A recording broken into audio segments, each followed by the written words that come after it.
Good evening, demons.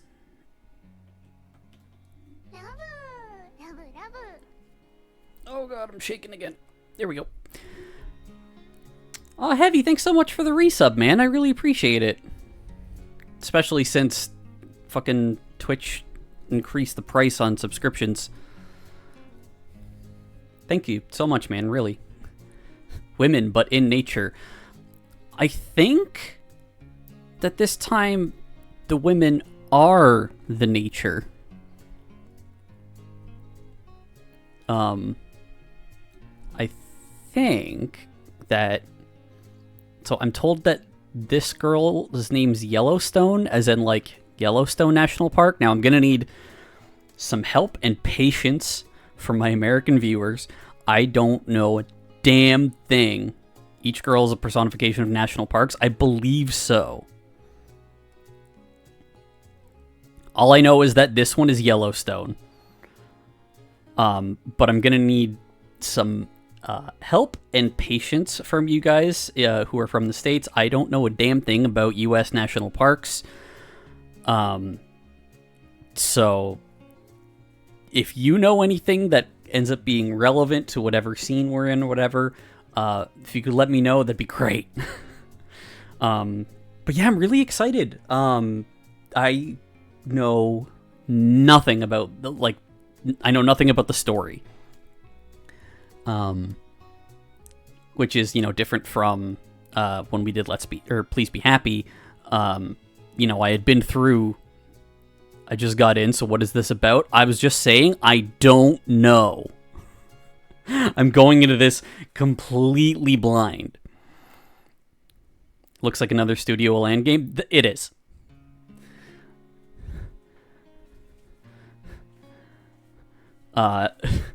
They put out really good stuff. This is the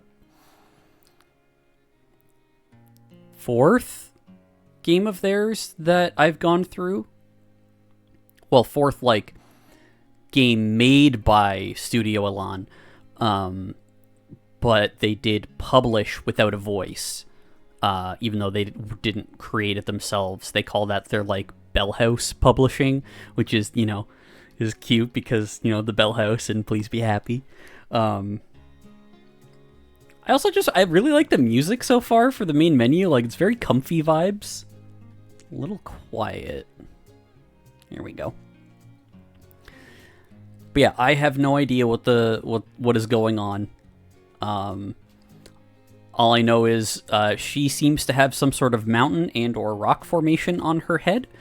And the small child is holding an animal and has wings. So, and just from the look on her face, who I assume is the park ranger, probably the main character, I would imagine. Look on her face makes me think she's a giant tsundere. So let's get started. I'm very excited to see where this goes.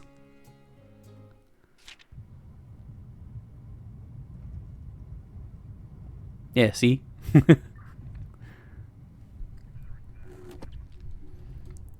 Sekai Project.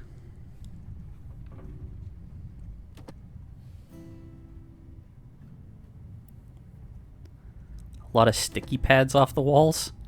Sorry, sweetie. It's stuck. Can't go any lower than that. Pink hair. Pink hair! Is that right? Also appears to be fully voiced. Hell yeah. Well, okay, I don't know about fully. We've literally only seen 2 characters. Pink hair and pronouns. Okay, yeah, so there is, non-voiced narration. I click down on the switch. Sputtering rumble coughs from the window, vibrating beneath the rushing wind as it rips through the car. I click up on the switch. The window slides the rest of the way up with a smooth purr. I click down again. Smooth purr. Stops halfway. Sputtering rumble. Yep. There's actually a funny story about that. Jessie laughs guiltily, waving it off with a shrug and a smile. But I forgot what it was. Amazing. And she might be an airhead, too. We smack a bump in the road. The car jolts up, tossing me into the door. I glance in the side mirror as we drive away from a pothole. Every problem in this park has a story. And there's a lot of stories. She sounds quiet. The park makes do with what it has, Eve. We're resourceful that way. I roll my eyes as she gives a reassuring grin, but her reflection on the stupid broken window tells a different story. One of concern, rivers of coffee, and a decade of overwork.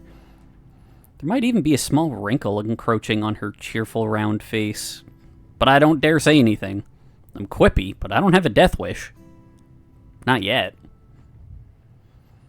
Yosemite this time of year is a mixture of green and white, where the winter snow still speckles the peaks of stone-gray mountains and blends into spring's revived trees. I close my eyes and let the whistling wind blow onto my face, and for a second, I almost feel like a little girl again, riding in the back of Dad's pickup truck as we zip down the roads of Tioga Pass, anxious to explore the next trail. But right as I remember the smell of the sweet, fresh air, the van speeds past us, leaving a trail of toxic fumes. The memory is ripped away. The lingering exhaust resembles the similarly gray sky, and I have to wonder, if a storm cloud forms but it doesn't rain, is it still filled with water, or is it just hollow? That's like 3 a.m. stoner thoughts. Like, I've had that sort of thought before, but like when baked in the middle of the night. Static crackles out of the radio. Situation 1 has been resolved. Over. Jessie peels the mic off the dash, one hand on the wheel as she shifts to her supervisor voice. 10-4. Fill me in on the details. The reports ended up being at 10:56. White male, early 50s. He was stumbling around when I got there. Stopped discharging his firearm as soon as he saw me pull up. Looked like he was shooting at some bottles. I scoff. Don't even try to hide it. Jessie shoots me a narrow look. No altercation. But he didn't need to take a breathalyzer for me to know he was wasted. He's in custody now. I can almost see the bags sketch themselves under Jessie's eyes as she heaves a deep sigh. It's only paperwork. All right. Thanks, Ernie. I'll be pretty late, so you can have the yogurt in the fridge while filling out the report.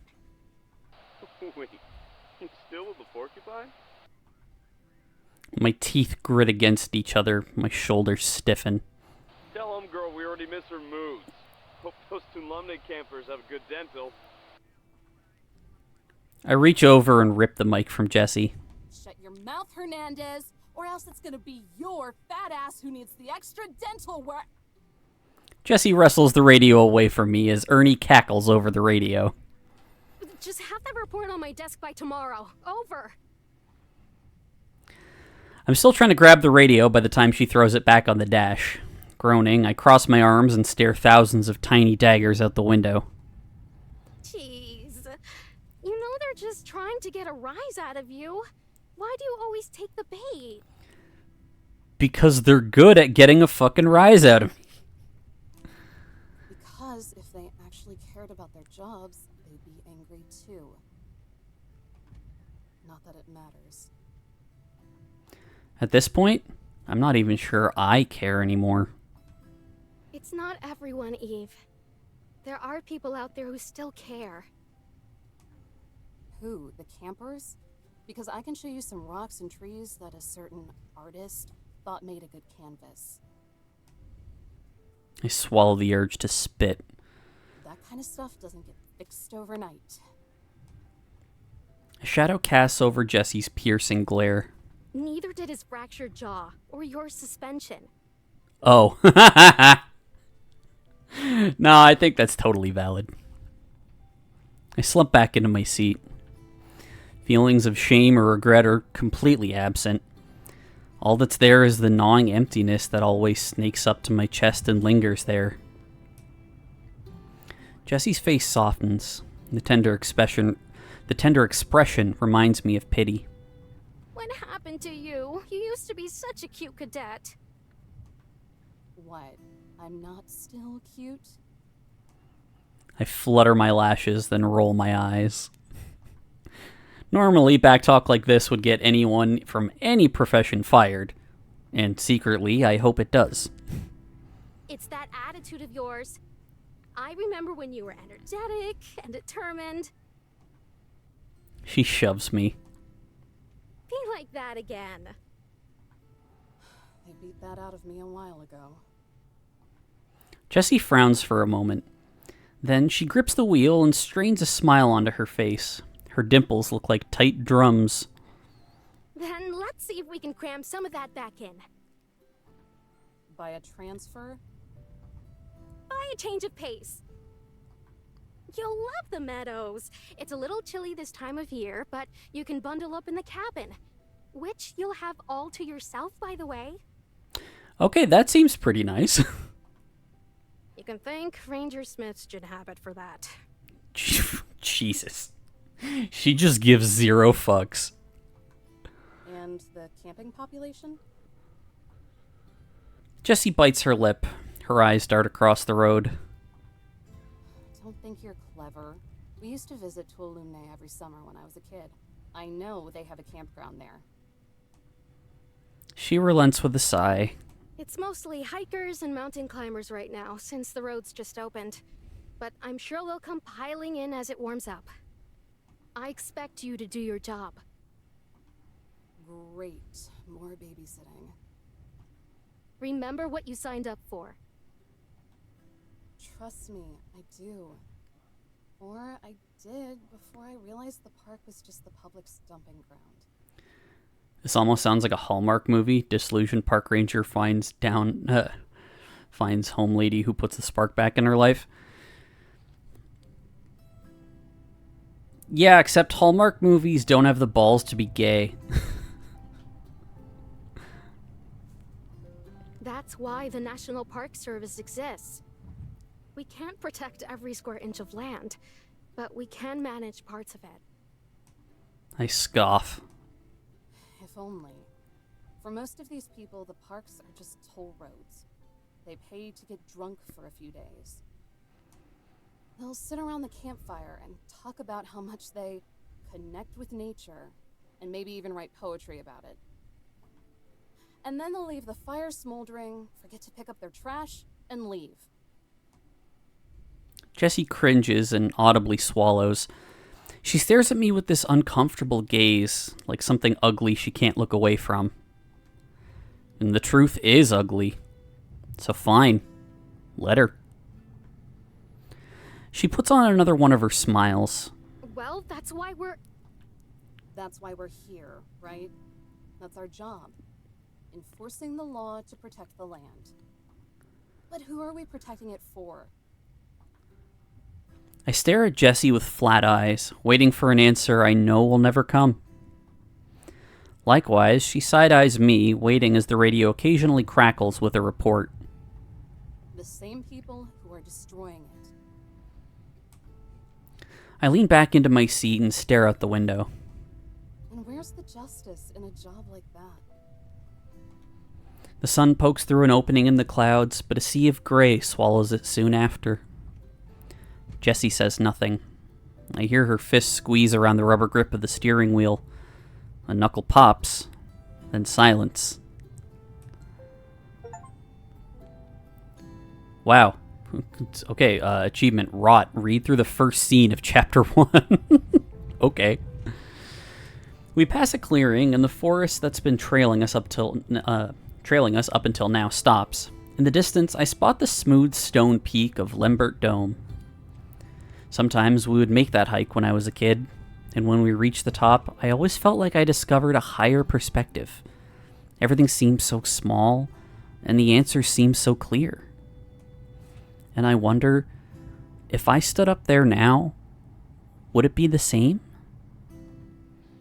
Is what I do important? Does protecting this land and preserving its dignity serve any purpose? And if not, does anything? By the time we begin... Oh, oh God, ow. Take a drink.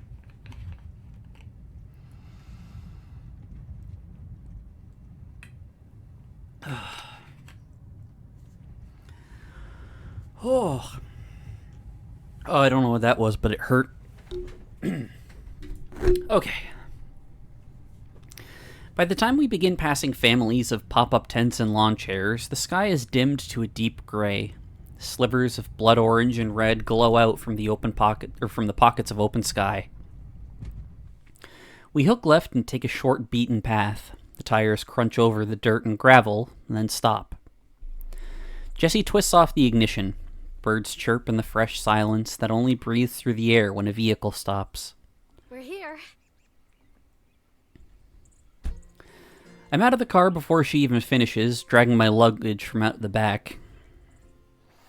Arching into a stretch, I take my first unobstructed look at the cabin. It's a modest building, guarded by a crowd of trees that extend far into the air, lumbering over the pointed roof. Nearly every inch of the cabin is built with the same sanded down wood. It's inoffensively smooth. The tree bark has more texture. Not too small for you, is it? Jessie walks up beside me, twirling the keys around her finger. I glance over my shoulder. The campground is hidden behind a thick row of trees. Small glimpses of tents poke out behind them. Nah, it's perfect. The wood creaks under our boots as we climb up the steps. There's another station nearby, but they mostly oversee boring bureaucratic stuff. They'll leave you alone, but you might have to hand out permits if they're ever out for lunch or something. Do I have discretion? Not a chance, sweetie. She shoots me down with a song in her voice and a spring in her step. Knowing you, you'd tell them to jump in the lake before ever letting them fish in it. She's got me there. The musty smell of damp wood wafts into my nostrils as she opens the door. Ooh, cozy. Jessie flips on the lights and steps aside. That's one word for it. My face betrays my sarcasm, though, as a smile creeps over me. It reminds me of a shoebox diorama. All the space is utilized, and everything is exactly where it should be. From the fluffed-up bed nestled in the corner to the fireplace built with rock. There's not even a TV. Just a rocking chair and a lived-in leather couch that sits around the coffee table. Jessie slides her finger down a desk, then squints as she rubs it against her thumb. Huh, not as dusty as I thought it'd be. Yeah, because if there's no people, there's no dead skin cells to create dust. Maybe Ranger Smith liked chugging Windex, too.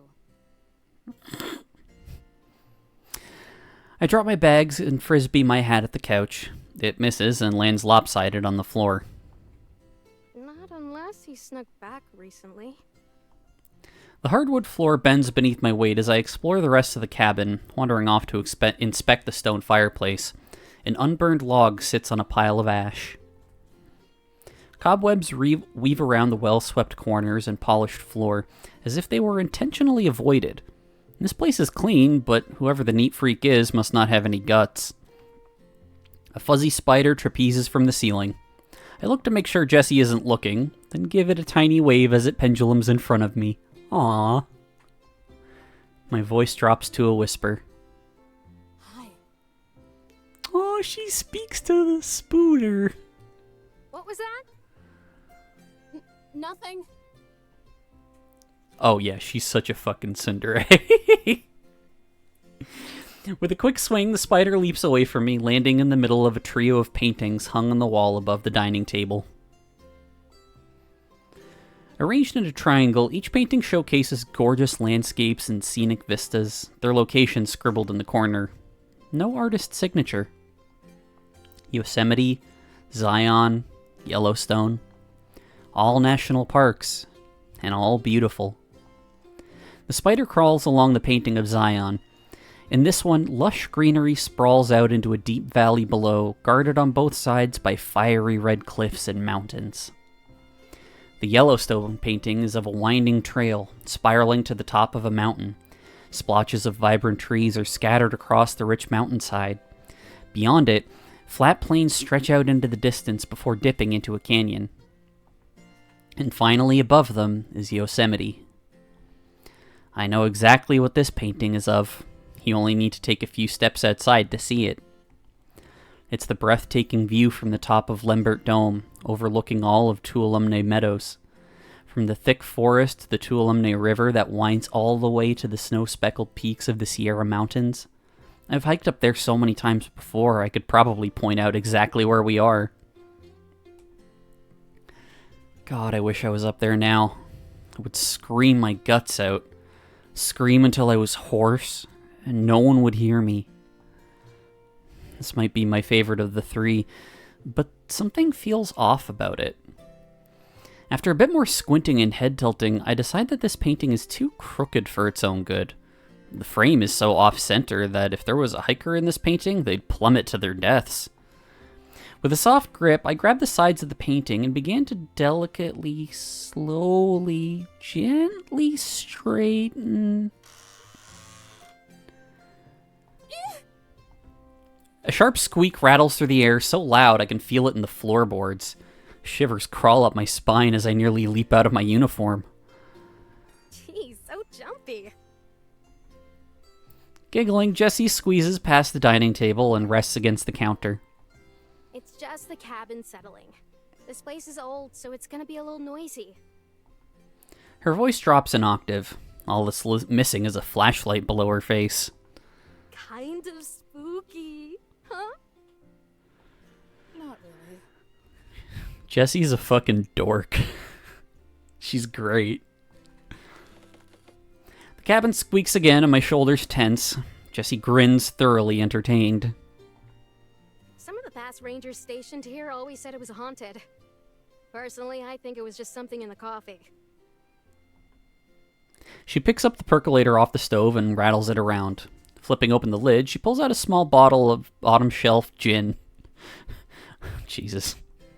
Our tax dollars at work. Just be happy we're not privatized yet. Make sure to recycle this later. She hands me the bottle and tampers off towards a cabinet. I set it back down on the counter and follow behind. Question. When was the last time you were at the range? To shoot? God, I don't know.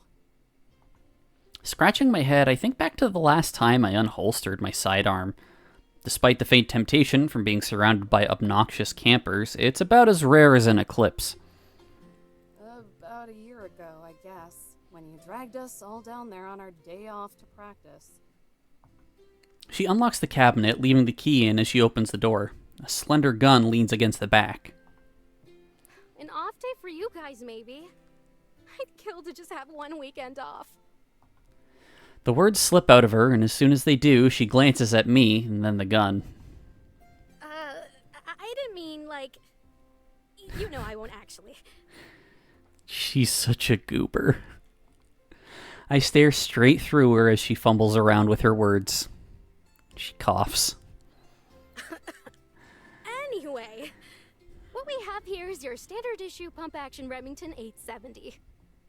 Also known as a shotgun. Jesus, I didn't know it was that kind of game. A bright sheen glistens off the gun, both the butt and the pump sharing the same glossy wooden finish. Fancy. This actually doesn't look like it'll fall apart in my hands. My eyes drift to the desk radio that was assuredly used by Navajo code breakers in the World War II. Count on the DOI to have their priorities straight. When have I ever turned down new equipment? Judging by the bedroom eyes she's giving the gun, I think the answer is pretty clear. Don't give bedroom eyes to a gun, weirdo. Still, this is a bit excessive. I don't need this much heat for grunt work. A sidearm and a shotgun? What is this, the 4th of July?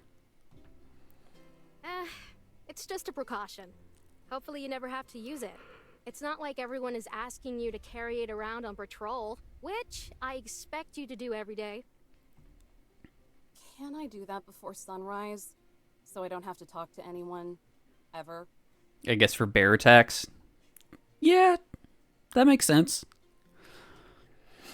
Absolutely not. I will not allow you to be a weird forest hermit under my watch. You need to have some positive experiences, okay?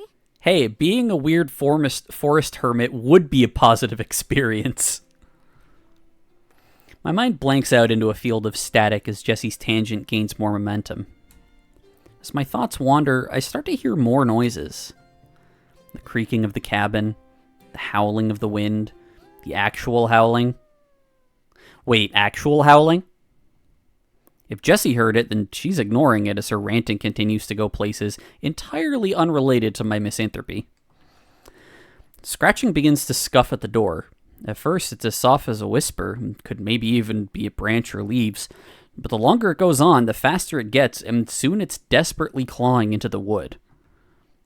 I break away from Jessie, tiptoeing to the door. Hey, don't walk away. I'm scalding.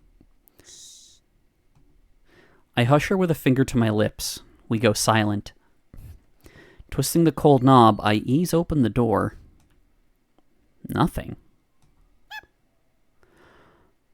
Oh, it's a tiny baby. A yelp squeaks out below me. I look down and come face to face with the love of my life. Oh, she's such an animal person. An adorable puppy, its floppy ears barely reaching my ankles, pants in front of me. Its small paws scratch at my boots. Oh my god, buddy. I drop to one knee. My heart melts as I stroke its soft, fox-red fur. What are you doing here, pup? Huh? Are you lost? As if answering me, he gives a tiny howl, but it breaks into a yelp. With a whine, he snuggles into my knee. I'm dead. This is heaven, and I'm dead. Eve, get away from that. Sprinting from across the room, Jessie charges at the door. I do my best Matador impression and dive out of the way. Jessie stomps on the floor, her boot inching closer to Pup with every loud thud. Shoo! Shoo! Get out of here! Get! But he's a tiny baby. Pup yaps back, briefly challenging it, but whenever that giant, merciless boot lunges forward, his compact frame lunges back. The fight continues onto the porch. With one last growl of defiance, Pup scampers off into the bushes. His ears poke above the leaves as he stalks us from the brush. What the hell? He wasn't doing anything. You scared him. Good. Maybe it'll stay away then. What the fuck? I glare at Jessie like she's the devil incarnate. Because she is. Hey. The devil would be all about indulging yourself and petting the puppy. Don't give me that look. I reinforce my gaze with more steel. Orphaned coyote pup. Started coming around the camp, and Smith, in his infinite wisdom, decided to feed it. Coyotes. I glance towards the bush again, but by now he's gone, hiding somewhere in the shadows as the sky darkens. I'll need to set out a dish for him later. Aww. Don't. She didn't even say it out loud. Jessie scolds me with a single wag of her finger. Did she read my mind? I didn't say anything. But you thought it. And if you have any sense, you'll... She pauses, glancing up as the last glimpse of sunlight is snuffed out. I'll lecture you another day. But for now, I have to get back to the station. Before Hernandez eats all the yogurt. You said he could have it. With a nudge from her elbow, she starts for the truck. Yeah. Because that's for me. I stare down at the scuff marks on my boots, tracked with dirt and dust from all 1,200 miles of the park. Not nearly as polished or shined as Jessie's, or even that gun. What's wrong? I thought you loved dirty jokes. It's nothing. I'm fine. She wanted to pet the baby coyote. In the far reaches, behind the cover of the trees, I see the orange glow of a campfire. The muffled chatter and laughter of the campers carries from across the woods. A tender smile spreads across Jessie's face. She sweeps me under her arm into a hug. I think of breaking away, but her gentle warmth is nice, and it's kind of cold out. You're going to do fine, sweetie. Yeah, until I bust open the next guy. I rest my forehead against her badge. The edges dig into my skin. Hey, don't think like that. I didn't vouch for you because I thought you make the same mistake twice. You're a good ranger, Eve.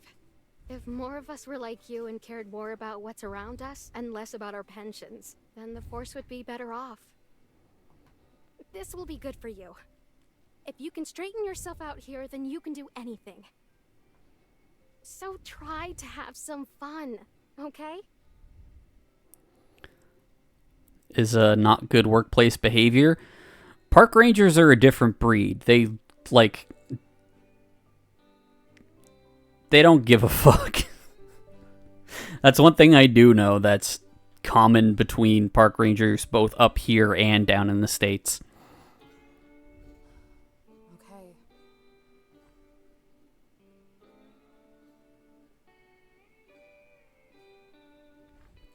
I grumble it out. She has too much faith in me. Maybe all that was true at some point, but now I can take or leave the pension and the land. None of it matters. Not to the wigs at the top, not to the public, not to me. Jessie swings an arm around my shoulder and walks us to the truck. And besides, I'm just a radio call away if you ever miss me. I'll call every day to check in. My first response to that would be, please don't. Yay. Can't wait. She climbs into the truck and starts it up. The revving of the engine is so loud, I expect it to shake off all the rust that's carved itself into the bumper.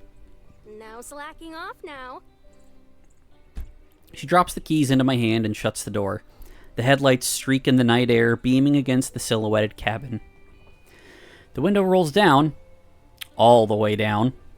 With a confident smirk, Jessie tips the brim of her hat.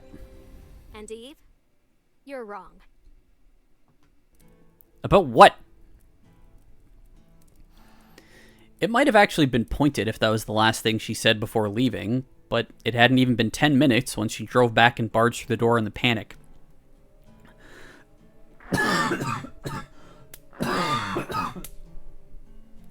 Oh, God, what is going on with this cough?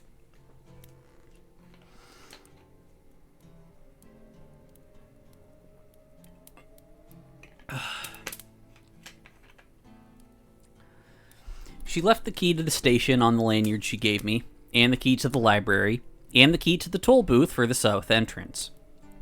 I swear, I join and Lila is dying. Yeah, I don't know what's going on. I hope I'm not, coming down with anything. I swear, Teddy, with how seriously that woman takes her work, she has no right to be as airy as she is. I was right, she is an airhead. Though I guess I'd start to slip a little too if I were working an endless stream of hours and got as little acknowledgement as she does. After 4 years, it's hard not to respect her. There's not a moment where she isn't on a call or filling in for someone or blazing through reports, yet somehow she manages to stay as bubbly as dish soap. How is she able to stay so peppy and motivated? I can't figure it out, and I doubt I ever will. Anyway, that's enough about Jessie. I swear I write about her at least twice a week. Let's talk about my newly assigned post, Teddy. Oh, she writes to her teddy bear. The cabin itself is fine. Definitely more my pace than where I was before. The furniture is old and cheap and perfect. I'm looking to the last bit of rain for the season, so I can feel the warmth of the fireplace and listen to the raindrops patter against the roof as I doze off on that lumpy couch. If it weren't for the circumstances, it might even be a dream come true. But in the end, I know why I'm really here. And deep down, regardless of her comforting words, Jessie knows why I'm here too. Teddy, the fact of the matter is this. I'm here because I snarked off one too many times. Cracked one too many jaws. I can't choke back the last speck of pride about what it is I do, and that makes me a problem. No matter how hard I try, I can't detach myself. not completely. There's still a small spark, and all I want is to snuff it out. And that's why I'm here. For penance and training. Call it what you will. A new post, a live-in job. But I know what it really is. Purgatory. My pen hovers above the page, inches from carving my thoughts into stone. Once that happens, they can't be taken back. It's a scary thought. Sighing, I drop the pen and reach for my mug, but instead of the lukewarm coffee I've come to tolerate, all that's left is a brown ring crusted around the bottom. I stretch out of the chair and let out my youngest yawn in at least 20 minutes, maybe even 30. I drag my carcass to the stove and pour myself the last of the coffee from the percolator. Steam rises from the mug. The coffee is thick and sludges around like motor oil. Overcooked and bitter. It almost tastes like it, too. But I'm not a snob, and coffee is still coffee, even if a gas station could whip up a better brew. And a percolator works as well as anything else. Besides, there's charm in that, isn't there? Enjoying things that are inferior and outdated. I'm forced to stare at my reflection as I sip the coffee, but it soon turns to a foggy murk and I can't see anything. It's all that oil seeping to the surface. A gross thought, but it doesn't matter as long as it gives me the energy to keep going. Journaling is hard work. Maybe even harder than working for the Park Service. Originally, it was just a way to get out all the energy that was bubbling around inside of me. Butterflies, hopes for the future, dreams of making the park experience even better. But that eagerness morphed into a slow realization, and over time that morphed into whatever I am now. Journaling became time for sharp, focused reflection. It's a good way to cope. Some people drink, some people get high. Hi, that's me. I complain about everything to a notebook. By now, I have at least a dozen of them filled out. Teddy, volumes 1 to 12. I like to think they all share the same consciousness. The cup warms my hand as I lean against the counter. The wind kicks the cabin, and if I listen closely, I can hear the night's nocturnal whispers from outside. Chirping from crickets, the steady shaking of leaves. It makes me realize just how thin of a barrier from the outside world this place is. A cramped, fenced-in box. The only thing keeping me from the same darkness that's out there is a few dim lamps. A small choir of laughter and chatter echoes from outside. Reality decides to give me a slap in the face as I open the curtains and peer through the window. A group of 4 shadowy figures trip and wobble through the brush. One of them falls flat on their face. They laugh even harder than before. And speaking of needing a barrier from the outside world, I stomp over to the desk and snatch the flashlight. As I march over to the door, I remember that I've changed out of my uniform into tattered jeans and a flannel. Hardly authoritarian. I reach over to the couch and grab my hat. Better. The brisk air kisses me as I swing open, then switch on the flashlight. I shine the beam right in their faces. They freeze like deer about to be mowed down by an oncoming semi. Their laughter quiets into hushed chuckles, and the only one with half a brain tells them to shut up. One of them stashes a bottle in their coat. The one up front, the smart one, squints at me through the light. His shoulders relax, and he throws me a casual wave. Oh, hey, are you on break too? Wanna hang? Dumbass camper. Ha! 1,000 more of these kids could mistake me for another student their age, and it still wouldn't stop me from lobotomizing them with my eyes. I slip on my hat and stay silent. The Old Testament fear of the Abrahamic God shadows his face. They all shrink back. Do you know how many people go missing out here? What? I said, do you know how many people disappear in these parts annually? He looks to his friends for an answer. They shake their heads. He looks back to me and shakes his head. The entire group shakes their heads together. I'm sorry, I don't... His hands are raised in surrender, the embers of a cigarette glowing between his fingers. Another question. Yes, ma'am! Our voices bounce across the woods. Do you know how much paperwork I have to do if one of you has so much steps on a pine cone? Is it a lot? His friends nod. He nods back. Yeah, a lot, right? Let's just say it's more work than you've probably turned in this entire semester. He gets a laugh from one of his buddies. He shuts up as soon as I shine the light on him. Do me a favor and stumble back to camp, okay? I'd rather not have to explain to my supervisor how you all fell off a cliff. The two girls hidden behind the others give me dirty looks. The kind idiots give to fast food workers when they're told that they're out of fries. I turn the flashlight up to the highest setting. They all let out a collective groan as they shield their eyes. Go on, you heard me. You can bum around all you want once the sun comes up. I point the light back at the path back and brighten the way. He takes a few steps back and gives me a gracious nod. Sure thing. Sorry for the trouble. Have a good night. I won't, but thanks. Jesus. Eve is something else. They follow the beam of light back to the path. One of them makes sure to flip me off along the way. I switch off the light as they disappear into the brush of trees. I hope they all actually do fall off a cliff. Twerps. As I turn to go inside, a spike of movement rustles in the bushes. My body goes numb. I freeze, only allowing my eyes to drift over to the source. Nothing. Turning around, I creep forward, reaching for a sidearm that isn't there. I step onto the dirt, the porch creaking behind me. Then the bush shakes with a surge of movement. It's the puppy!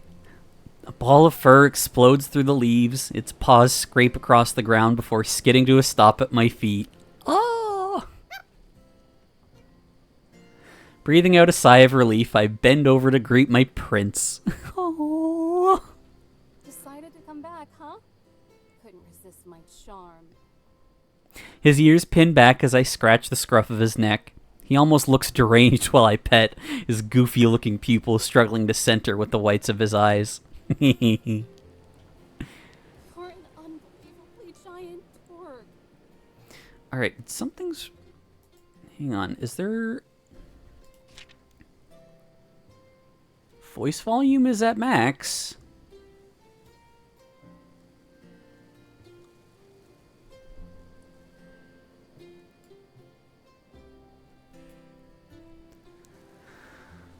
Oh, I guess it's just the recording for this voice actor, I guess.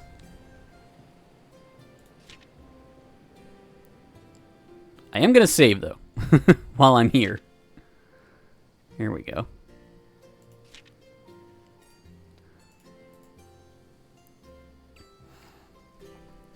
An ear flops over. If my heart had strings, you could play the fiddle. This isn't fair. I might seriously die. He's a good puppy. I glance over at the empty food dish near the door. He ate every bite. He has to be sleepy by now. Just look at that belly. It's so round and cute and pink, and I'm just gonna die from this. I just know I am. It doesn't take much to coax him in. All I have to do is stand aside and Pup sprints inside on his own, hitting every piece of furniture like a pinball. I usually offer coffee first. He nearly somersaults across the floor, and my dusty laugh actually gets some use for once. A gust of chilling wind breezes past me. It lifts up my hat, but I grip the back in time. Strands of my hair fly in the same direction. The trees sway violently, shaking their branches like angry fists. Clouds curtain the last sliver of the moon, submerging the woods in a darkness deeper than any sleep. The cold seeps into the notches of my spine. Shuddering, I rub the warmth back into me, locking the door on the way inside. Like thunder, Pup runs up to me as I enter. Then, like lightning, he bolts back onto the couch. Oh. I grab a pillow from the bed, then meet Pup at the couch. His front legs stay perched on the back of the couch as he peers over it. Oh, no you don't. I snatch him up by the fat of his neck. He nips at my wrist, but it tickles more than anything. I drop the pillow and then drop Pup on top of it. At first he tries to wiggle free, but I keep the pressure on his back. He eventually gets the message and lies down. I'll get you something more comfortable soon. Oh. My leg brushes against the coffee table as I get up. A stray magazine catches my attention. Jeez, Jesse, did you leave this too? A bag of lemongrass tea sits between the pages, acting as a bookmark.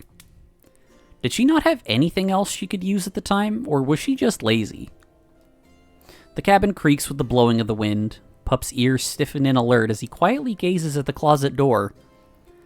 I look down at the magazine. A map of the park is paired with the article. Every exit to the park is circled in red. Wrapping up your stay. Leaving Yosemite.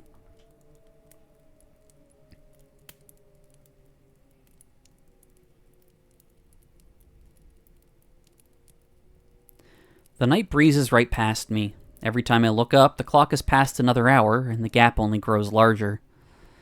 In the corner, Pup gnaws at his ankle. His teeth chatter as he tries to chew the fleas off his skin. And you're not worried about the fleas in the cabin?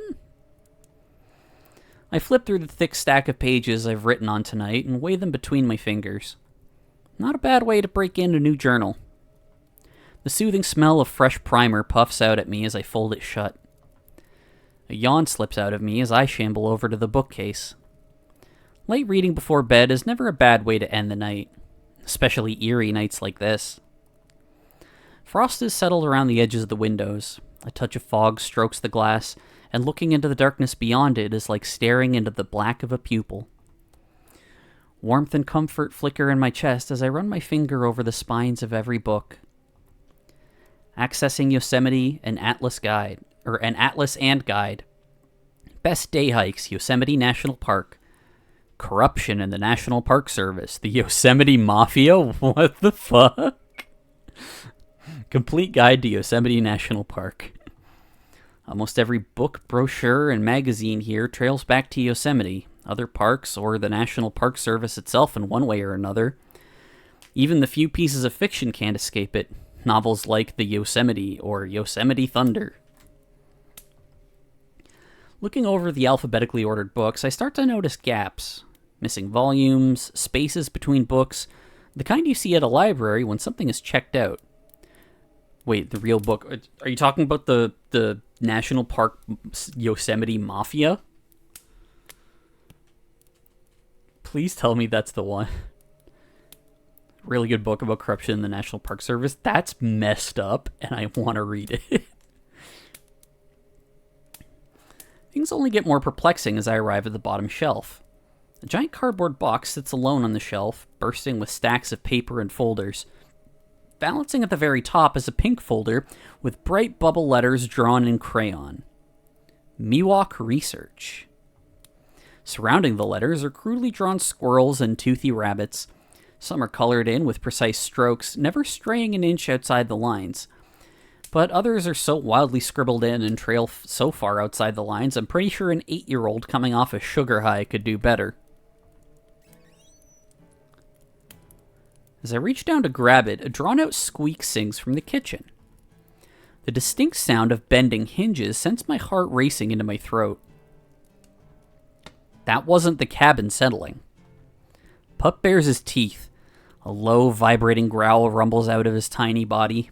He sounds primal and large. Just like earlier, his ears point into the air. He stares at the corner, and I follow the direction of his snout. The closet. Just to skip away from it, the cupboard by the sink hangs open, still easing into a stop. The hardwood floor bends beneath my feet as I walk over. Suddenly, I lose traction. My feet slide out from under me as I slip towards the counter. I yelp, my forehead almost colliding with the sharp corner of the counter. I reach out my hand and grasp it. The edge scrapes across my palm. That would have been a nasty head injury. I have had that happen. That was a little too close. I give Pup a stern look, but he's still fixed on the closet door. Did you do this? For once, I hope the gross answer is the correct one, but looking ahead, a trail of water leads to the closet, and I start to think I'm not that lucky. Muffled clips of noise whisper from behind the door. Heavy breathing, quick bursts of movement, then hushing. My mind flashes back to what Jesse said today. About this place. How past rangers thought it might be haunted. No, snap out of it, Eve. I slap my cheeks and push the idea into the far reaches of my head. There's only one explanation for this. One of those campers from earlier snuck in here somehow and is just trying to give me a good scare. Yeah, that's all it is. Of course. What did I tell you morons about sneaking around? I project my voice, trying to muster up the same bravado my high school gym teacher always seemed to have. You're trespassing on federal property. That's serious stuff. Come out now and I won't slap cuffs on you. The noise stops. I count the seconds in my head, but nothing steps out of the closet. Fine. Don't say I didn't warn you. I stomp over to the door, making sure my steps are loud enough for whoever is on the other side to feel. Twisting the knob, I pull it open halfway. Two pale eyes blink at me, poking from out beneath a yellowing sheet. I slam the door shut. Oh crap, I didn't actually expect someone to be in there. I gasp as a bang rattles the closet door. Another bang, as loud as a gunshot. The door bends from the hinges. Hydrate? Yes, I can feel a kind of tickle building in my throat again.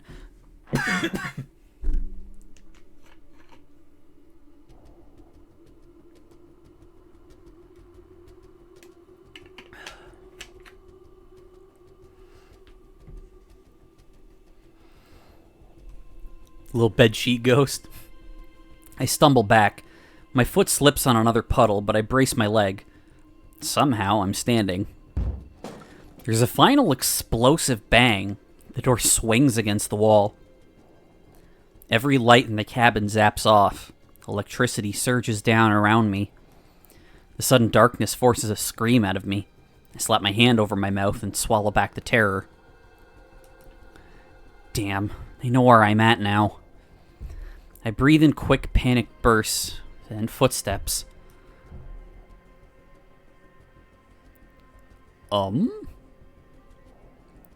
And through the darkness, the form of a towering silhouette begins to take shape, looming in the doorway.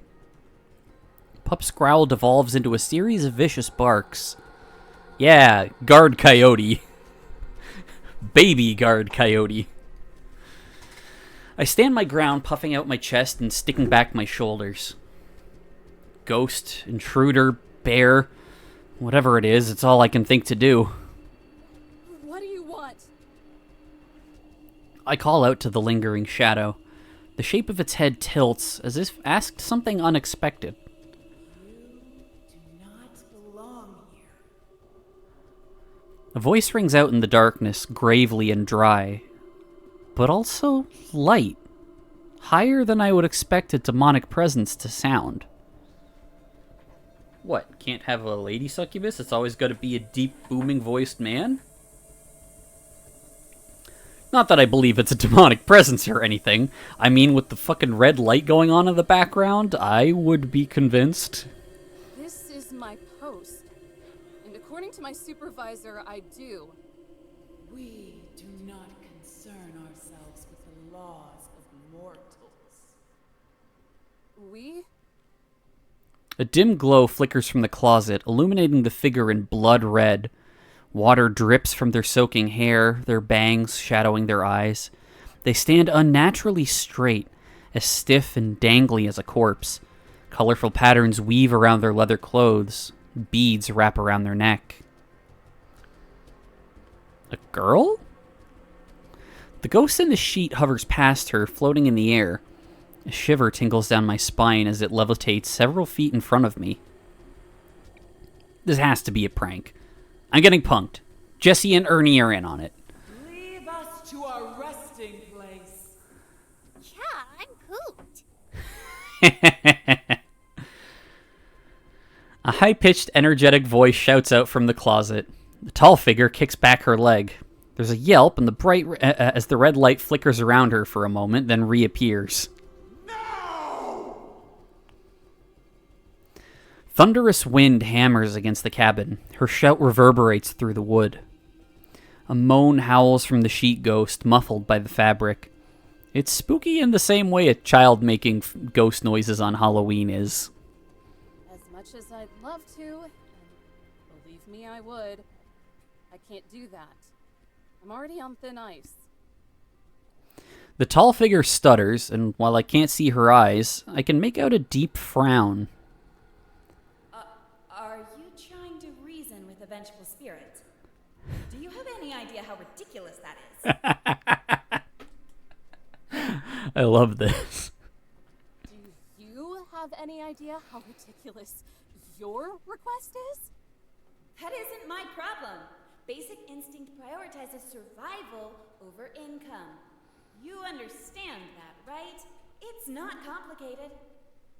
Basic instincts get written over by basic training. Besides, it's not about the money. You're not a very perceptive spirit, are you?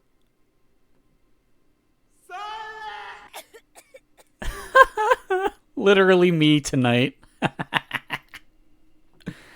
She shouts in her brooding, raspy voice, but it cracks apart and she breaks into a fit of coughs. Just shut up, okay? Shut up! The bravado in her voice is all but gone. The vengeful spirit is now merely a frustrated one. If you stay here, then whatever happens is going to be your own fault. The red light behind her flares up, tinting the walls with a blazing glow. Pup's bark return with killing intent. The sheet ghost lunges at me through the air. I spin around, diving for the gun cabinet. Come on, Jesse, come on. Please tell me you forgot to lock it. I pull on the handle, and the door opens with my momentum. Yes, I knew I could always count on you, Jesse. Remind me to take you out for dinner if I don't die here. The shotgun still leans against the back of the cabinet, undisturbed and untouched. I reach up and grab for it. The metal crushes my chest as I hoist it into position. Adrenaline pumps through me. I push down on the safety, wrap my finger around the trigger. Strands of hair stick to my face as I stare down the barrel. At my feet, the sheet ghost stares at me, now firmly on the ground. Directly in my sights. My trigger finger shakes. I shake. The temperature of my blood plummets and my body freezes with cold sobriety. This isn't what I wanted from this job. I never wanted to hurt people, to point guns at them, or punch them in the face. All I wanted was to protect. The fabric draped over the ghost stretches back. Pup dances around its feet, his tail wagging as he tugs away the sheet like it's a game of tug-of-war. Girl, it's a ghost. What are bullets gonna do? I'm not sure she's convinced that they're ghosts. She's probably still hoping, like, oh, just please let this work. Please let this work. The sheet falls to the ground, and I finally get to see what, or rather who, is attached to those wiry legs. It is a tiny baby. Like a burglar caught in the act, she stands there, wide-eyed and trembling. Leaves rustle off her tiny beige dress, but there always seems to be more stuck to her. Even her long, brushed-out hair has twigs and leaves shaped into a wreath, resting on the top of her head. But more interesting than all of that are the pair of wings protruding from her back, feathery and white like an angel's in a painting. A kid? And a little one at that. I could scoop her up in both arms if I wanted to. What on earth do you think you're doing? The shadowy ghost stomps across the floorboards, making a beeline directly for me. Panicked, I shift the gun to her, but she's already towering over me. Not another step. Her green eyes glare at me. In their intense anger, they almost seem to glow as she grips her hand around the shotgun. I close my eyes and let my voice tumble into a shriek. Get away! I pull the trigger once. Twice. Nothing. That can't be right. My eyes snap open just in time to see her wrestle the gun from me. I thought they taught you goons better than to go around and point these things at people. She moves to remove the bullets from the chamber, except there are none. And if you do, then make sure they're loaded. Did they hire you out of pity? I glance back into the cabinet. A small box of shells sits discarded in the corner. Of course. I slump further onto my back. This is it. I'm dead. Probably what I deserve. The little girl, paler than the sheets she was wearing, looks up at the bigger ghost. Her eyes swell with tears.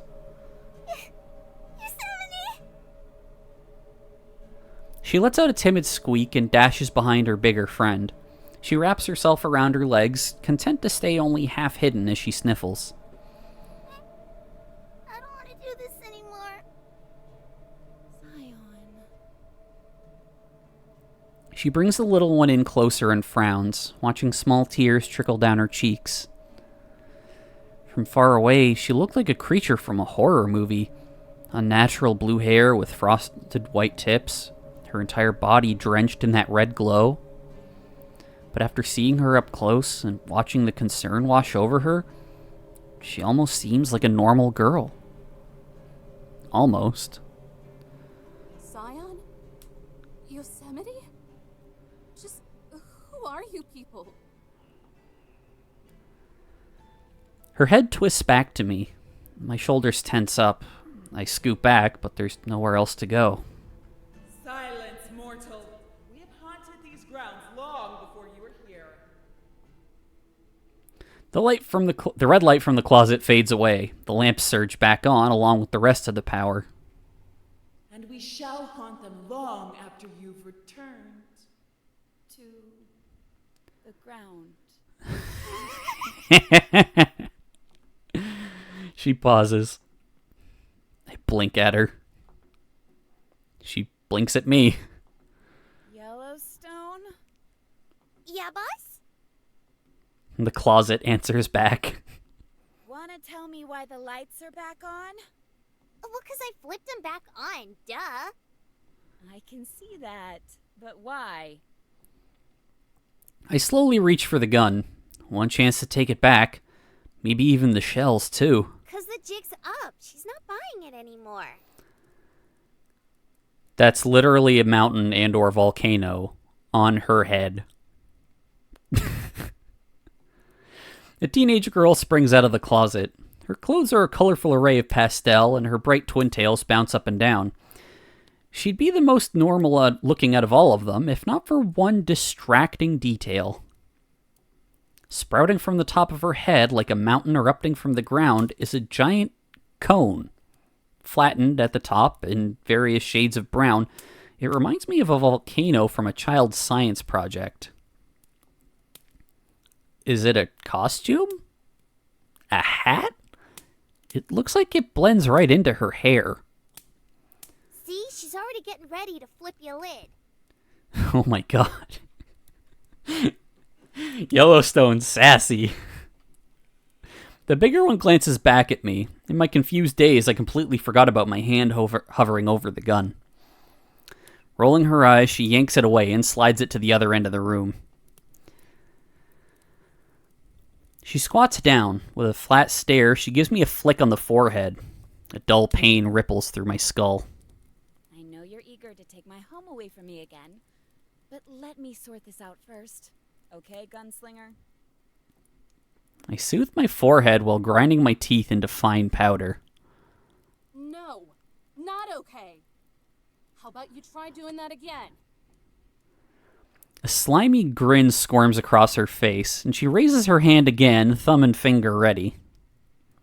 I brace for the next flick, but before it can come, Pup hops up to my rescue and lunges at her ankle.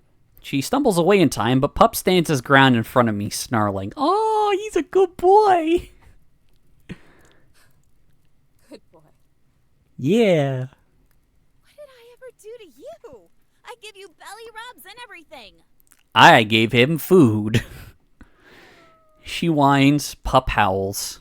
I think I love this little guy a little more with every passing minute. He's a good boy. Ion, sweetie, can you keep the fluff ball at bay for me?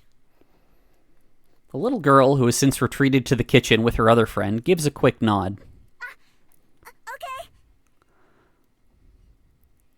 Aw, Zion is baby. With intense focus, she flaps her little wings and drifts across the room, patting her lap as she calls for Pup. Hey, boy. Wanna play? She puckers her lips to whistle, but only air comes out. When she realizes that won't work, she clicks her tongue. Digging into her hair, she untangles a twig and then waves it around for all to see. I grew a new stick for you. Please like it. She grew the stick for him? Pup's head snaps up. His snarl melts into a smiling pant as he dashes over, completely forgetting about his duty to protect me. This was a disaster. The tall girl pinches the bridge of her nose and sighs. No small part thanks to your lack of commitment.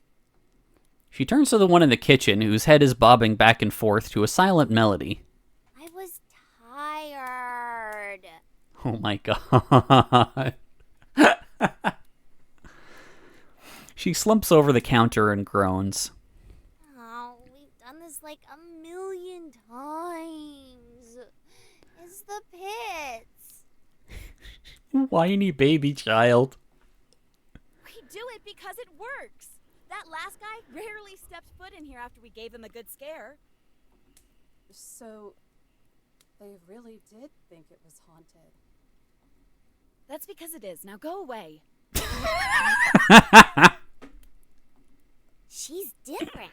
Dollface over there put up a fight. Why does she sound like a New Yorker? Is Yellowstone near, like, New York or New Jersey or something?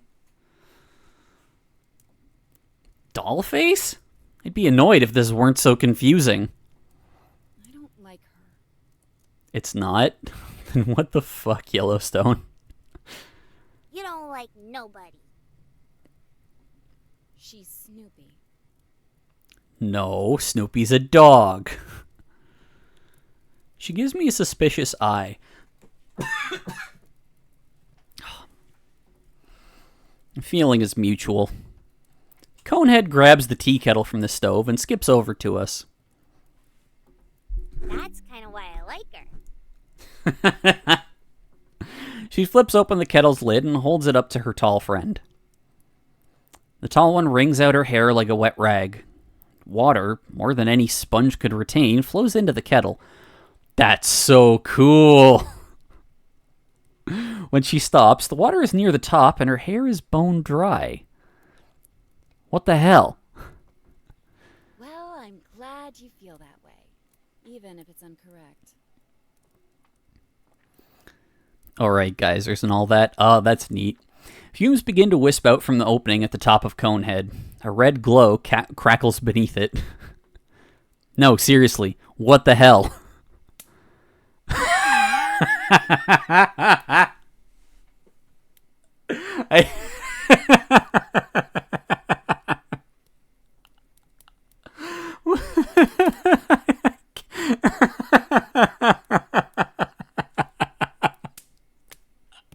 I can't.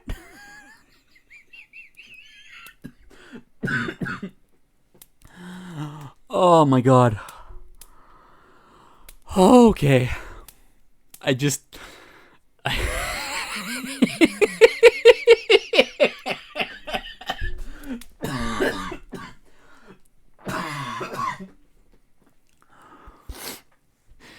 Oh, I'm dying.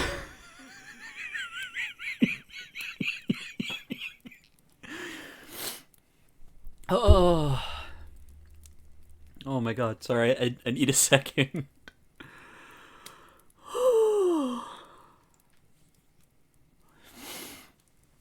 Oh, I'm dying. Delicately, she balances the kettle on top of her head. Lemongrass again? Please, and don't sneak sugar in it this time. Steam begins to rise from the spout of the kettle, followed by a simmering whistle. The whistling gets louder, and the arguing drags on. Pup barks as he rushes across the room to fetch the stick, and steam grows thicker. And as the noise builds and builds and builds, I feel my blood boiling in my veins. Any fear I had has been suppressed by the intense need for some peace and quiet. For some clarification. For something to actually make sense for once. I climb to my feet and draw in as much air as my lungs can take. Will somebody give me some answers? The chatter fizzles out. The winged girl shrinks back, hugging Pup close to her chest.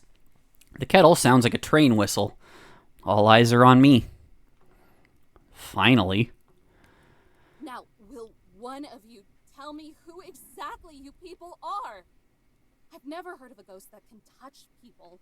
Or one having wings? Or whatever that thing on your head is. Are they costumes? What is your deal? The leader of the three scoffs, then turns away with folded arms. Oh, is that all you wanted to know? I could tell you that much. She still has the fucking kettle on top of her head. Hey, don't tell her our secrets.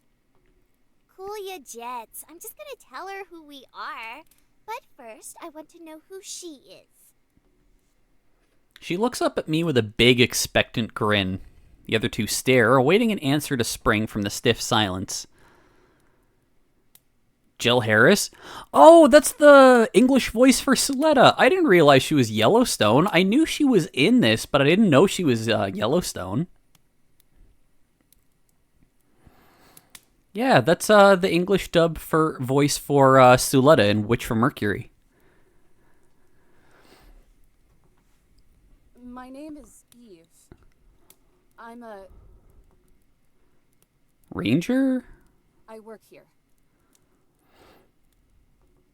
Satisfied with my non-answer, she gives an affirming nod, the kettle bouncing on her head. How does it not fall off? I don't know. Howdy-o, Eve. Nice to meet ya. In case you didn't catch it, I'm Yellowstone.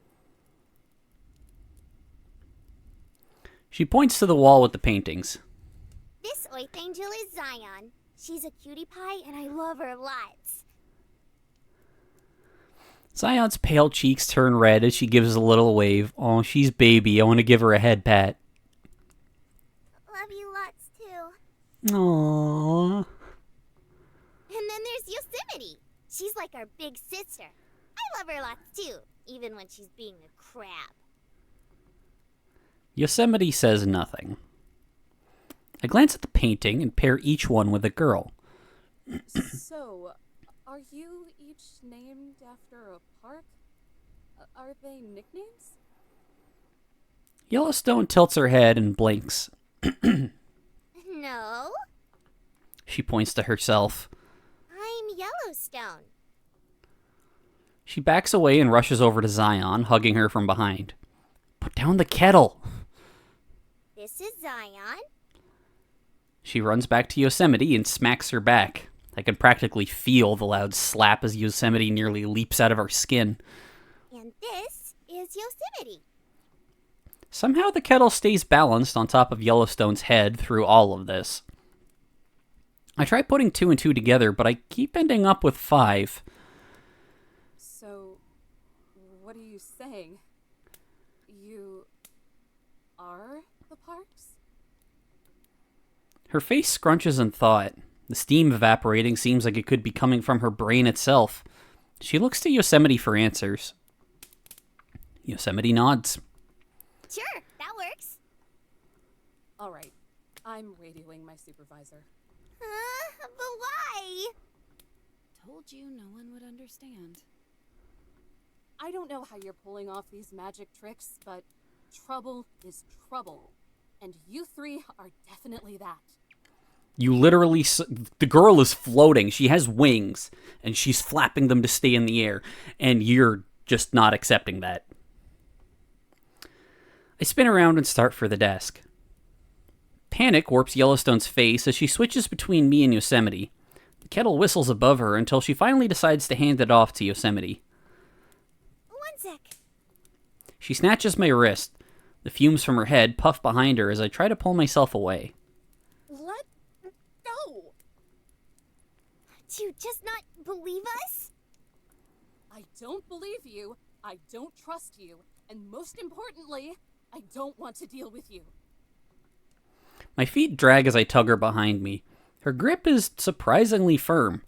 With each step, she squeezes harder until I can feel her fingers pressing into my bone. Oh god, that must hurt. What if I can prove it? Don't bother. Just get your painting and the rest of your stuff. We need to go away for a while. She ignores Yosemite and keeps pulling, digging her heels into the floor. Her grunts get more pained as she wraps another hand around my forearm. Please! Just a chance! Our conga line passes Zion and Pup. Pup's tail wags as he looks to her, waiting for scritches and pats. Zion looks up at me with her big sorrowful eyes that only seem to get bluer as she gets sadder. Aw, baby.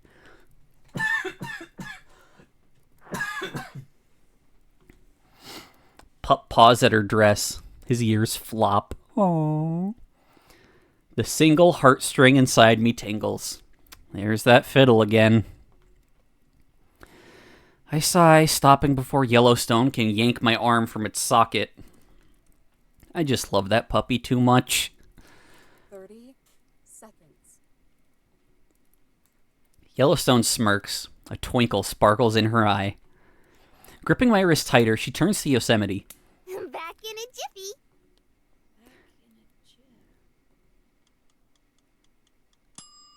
Wait, Yellowstone! I love the egg timer noise. Static crackles through my vision. The ground gives way beneath me and I plummet down. Further and further, falling towards nothing. Hopeless dread washes over me like a smothering wave. And then, darkness. Howling wind blasts through my hair. I hear leaves rustle as the air whips past my cheek. My legs dangle below me. I look down. I wish I hadn't. Far below me, a thick forest sprouts from the jagged side of a mountain. Hundreds of feet of air between me and the bottom. I feel like this is going to go very dark. I hope not. It seems like it's a very fun ride so far. Hey, how's it hanging? Are you for real? I look up to see Yellowstone peering over the cliff, still holding my arm. The moonlight spotlights her gigantic grin. Oh god! Cool view, right? Do you believe me now? I flip my head in all directions, but all I see are far-off silhouettes of other hills and mountains, all of which look like anthills from up here. The scream finally breaks through, louder than I knew I had in me. Higher, too, and travels far into the distance. Help, pull me up! Whoa, stop moving so much. I'm gonna lose my grip. Don't let go, don't let go. My body swings like a pendulum. I grip Yellowstone's hand tighter. Aw, you don't like it? No! No, take me back! She whines, puffing her cheeks out as she pouts. Jeez Louise, don't flip your wig. Okay, I think she's just, like, faking the Jersey thing as a way to try and sound cool because she's, like, a teenager. I'm pulled upwards like I'm being sucked up by a vacuum. The wind tunnels around me. And then I'm back in the cabin. The warmth feels like a hug and my legs feel like jelly. I drop to my knees and catch my shallow breath. Yosemite paces around the room, stopping in her tracks as soon as she sees us. You! Is your brain made of mush? What were you thinking? Yellowstone sticks her arms out like the wings of a plane and spins around the room. Zion giggles as Yellowstone circles around her. Pup sits impatiently below them, his tail sweeping back and forth across the floor. That I can make her believe, duh. I think it worked out pretty well. Does she look well to you? My teeth chatter as I try to warm myself. I'm shaking. My entire body is shaking. I was here, and then I wasn't, and now I'm... What the... Oh god. The plane runs out of jet fuel and Yellowstone stops. What a great description. No, but I thought we could finally... Listen to me. Her voice is sharp and serious. Zion winces. She squats down and grips Yellowstone's shoulders, meeting her at eye level. What if something happened? What if she got lost or hurt? What would you have done then? Or worse, what if something had happened to you? There's a reason I try to keep us hidden. You know what they're capable of, what they can do. She mutters to herself. Of course, that's all out the window now. The cheerfulness leaking out of Yellowstone seems to have dried up. Yosemite's grip on her loosens, and she shrinks away. Guess I messed up pretty bad again, huh? Yosemite just gives a deep sigh. It reminds me of a disappointed parent. Zion tugs at Yellowstone's hand. I think you did a good job, Yellowstone. Baby! Yellowstone gazes down at her with a sad smile, then squeezes her hand back. A long yawn squeaks out of Zion, high enough that only the tail end of it is audible. Looks like someone's sleepy. Eepy! She rubs her tired eyes and nods. Mm-hmm. Yosemite combs her fingers through Zion's fairy tale hair. Get her ready for bed while the human and I negotiate. Okie dokie. That's the saddest okie dokie I've ever heard.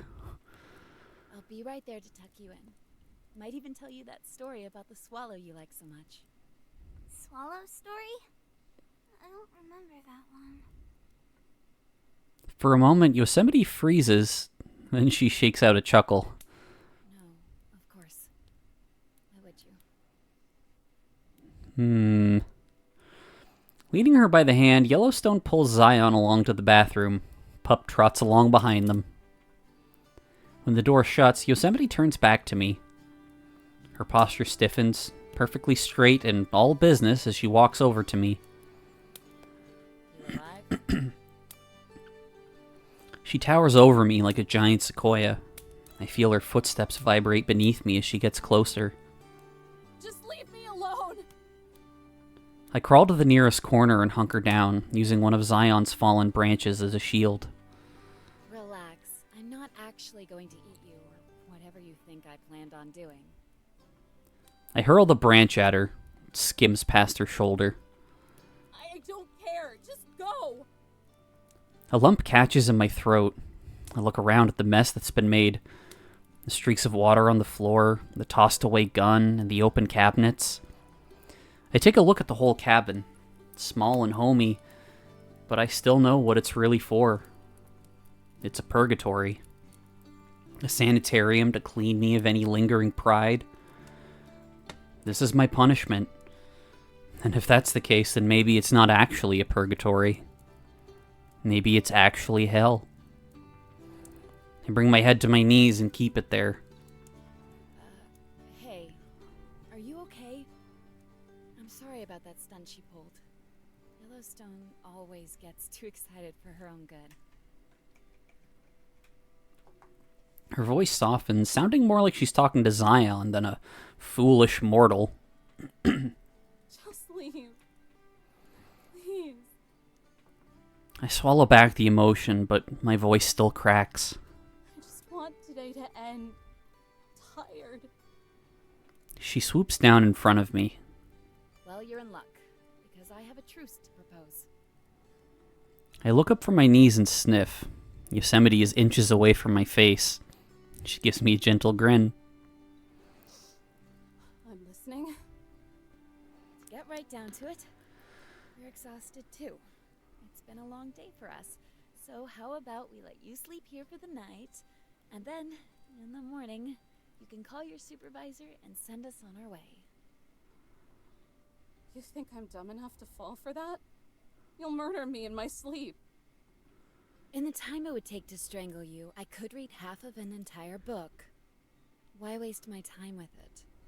Besides, wouldn't you rather not have 3 trespassers wandering the park at night? She's not wrong. I have the campground to think about, too. If they started causing trouble with the campers, then this could spiral even further out of control. Look, just take the olive branch. I'm trying to play nice. I think about it for a moment. How I might wake up being smothered by a pillow. Or how I might not even wake up at all.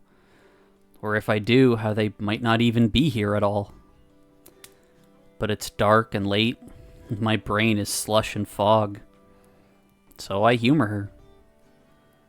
I'm not going to get a bullet to the face while sleeping, am I? Only Neanderthals use guns. I think you're proof enough of that.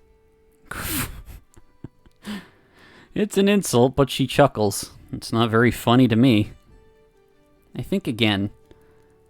And I get the bed?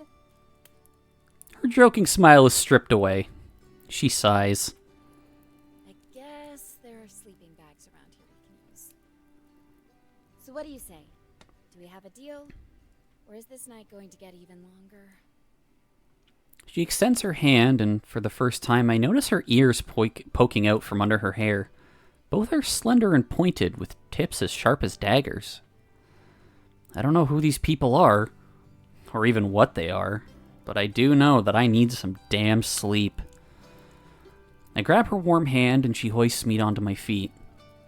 You've got yourself a deal, but you're out of here first thing in the morning. Meet Yosemite, Zion, and Yellowstone. Chivo's called cabin fever. A warm wetness slops against my cheek. Humid breath sticks to my face.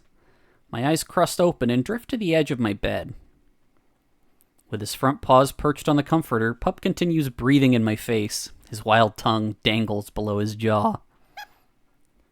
Oh, puppy. It can't seriously be morning yet.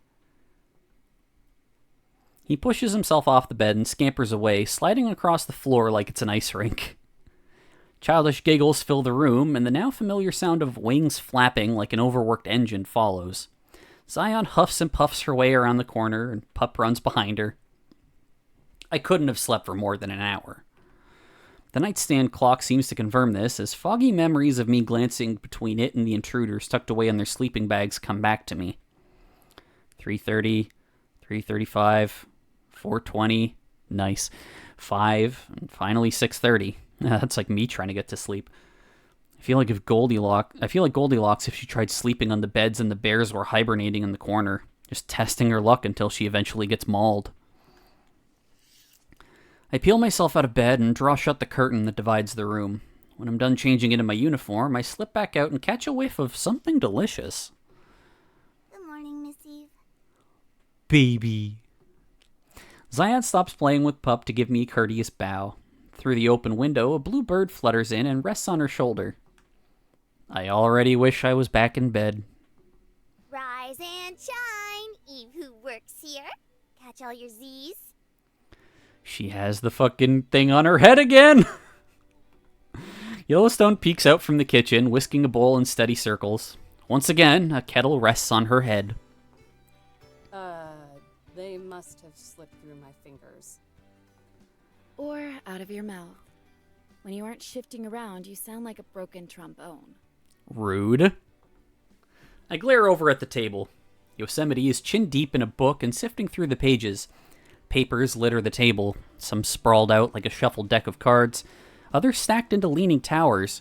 The cardboard box sits right in the middle, acting as an eye to the storm. Without taking her eyes off the book, she raises a coffee mug into the air. Yellowstone. Tea. Just a jiff. Yellowstone power walks over. Balancing the bowl in her arm, she tips her head and pours the water.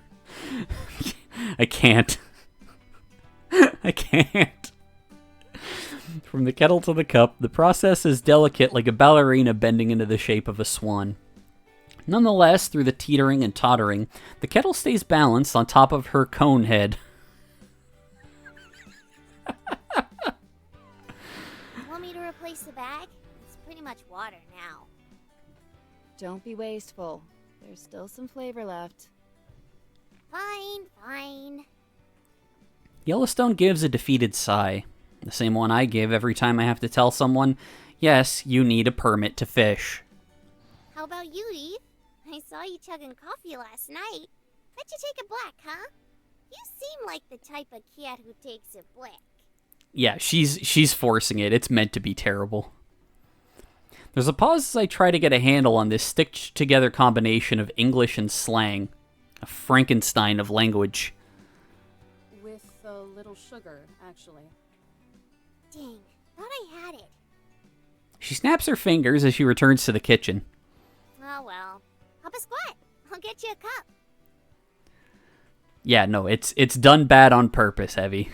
You'll have to deal. She's just a kid. Squat a what? What, you never heard someone say pop a squat? She means sit down. No can do. I have my job to take care of. Patrolling, permits, calls. Tattling on us. Her eyebrows bounce up as she takes a sip of her tea. Priority number 1, I assure you. I give her a phony smile that lapses into an eye roll. I hope she sees it.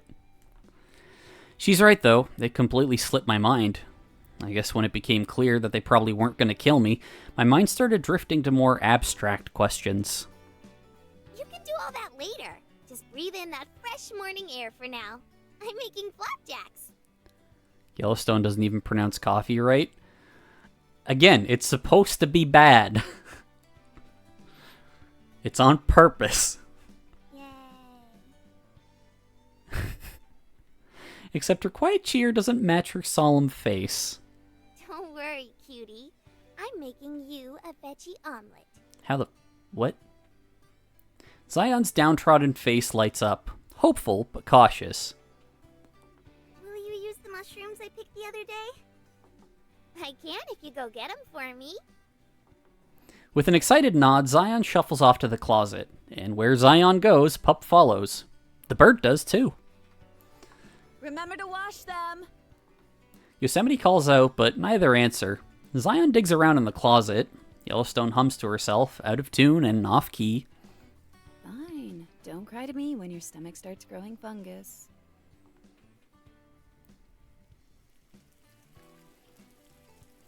The frying pan sizzles in the background as everyone goes about their mornings, swept up in their routines, while I'm swept to the side.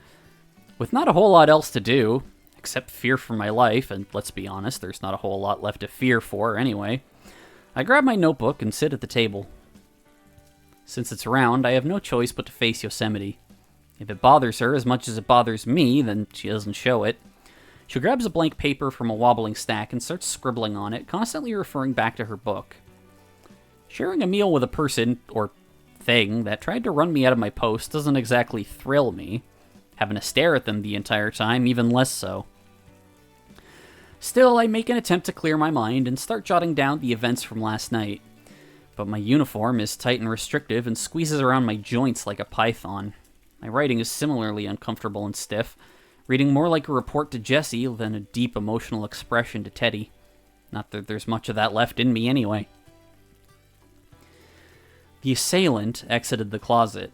The perpetrator wrestled the gun from me. These are just a few examples. It's accurate, coherent enough to get the information across, definitely, but dry enough to be vague and frustrating. I experienced it, and even I hardly know what happened. Hell, I hardly know what they are. They aren't ghosts, and I'm an idiot for buying that, for even as briefly as I did, but they aren't quite human either. Although after their ears and wings and volcano heads, they may as well be people. Some sugar or sugar? Oh my god. Yellowstone sets down a cup of coffee in front of me, and the trail of grainy sugar still whirling around it. There's an explosive pop from the kitchen. Smoke plumes above the frying pan. No! My flapjacks! She rushes over like an overworked waitress at a diner and lowers the heat. And me? I feel like a traveler exploring the cosmos. I found an alien society, and everything they do is fascinating in how mundane it is. It's not polite to stare. If we freak you out that much, you can turn around. Or leave. That would work too. You'd like that, huh? For me to leave you alone so you can just keep mooching off this place. Are you expecting a no? All the other goons always ran off to the outpost down the road as soon as they caught wind of us. Only ever came back if they had to get something. And never alone. Any of that sympathy from last night has evaporated with the steam from her tea. All that's left is her condescending smirk. It drives me nuts. Oh, they are so getting together. Well, I'm not like the others. Thank God. It doesn't take much to scare the apathy into them. But not you, huh? I'm open to suggestions. I throw back the coffee like it's the nastiest double shot this side of happy hour. Scalding liquid funnels down my throat. Then I surrender to my journal. Oh, this is getting annoying. Yosemite watches me with a focused squint. What's that? Official report to the head goon. Head goon. The lead at the tip of my pencil snaps under the force, leaving a skid mark streaking across the page. Journal. Sorry to disappoint. Her ears twitch at the mention of journal. What kind of journal? For documenting information? Studies? Aw, she's a nerd. Just a journal. I use it to wring out the last few drips of dams I give. Keeps me anchored to reality. I look up at her, tracing my way from her black roots to her blue hair, down to the frosted white tips. Her hair looks like a waterfall pouring over a cliff. And boy oh boy, do I need that. She deflates as if I'm the one responsible for sucking out all the wonder and curiosity in this world. Suppose I should be proud of you, though. For what? I keep writing. Don't bother looking up. After all, how many of you suits actually know how to write? That's rude. Probably not inaccurate, but rude. God damn it, I can't help myself. You think we're dumb? I think you're uneducated. Maybe. Look, I'm not wild about my coworkers either. Glad we're in agreement. But give us some credit. Or at least give me credit. You know what a school is, right? Something I assume you didn't go to? Oh, she's good with the zings. No. For me, school was years worth of crap I had to sludge through to even get a sniff. And was it worth it? The question is like a splash of cold water to the face. It forces me to decide on whether I want to give the easy answer or the answer that lurks in the back of my heart. Popular opinion is a giant no. It might be if people cared, but they don't.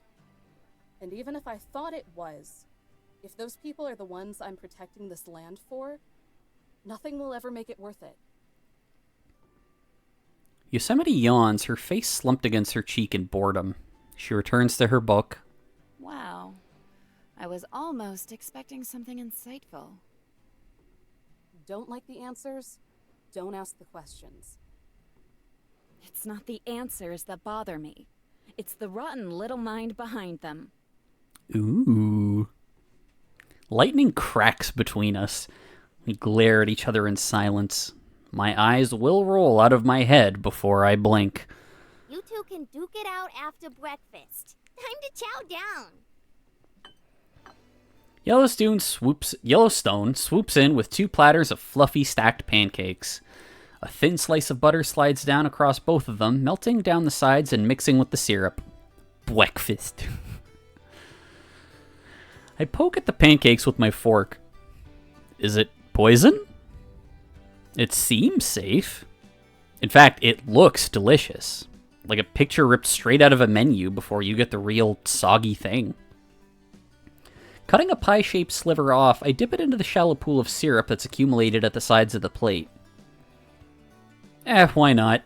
If it's poison, at least it's gonna taste amazing. I take the plunge. Warm sugar drizzles down my tongue. The rich butter oozes out of the pancakes as I chew. There's a hint of crispiness from the slightly charred rings around the sides of the cake, balancing out the taste of the sugar.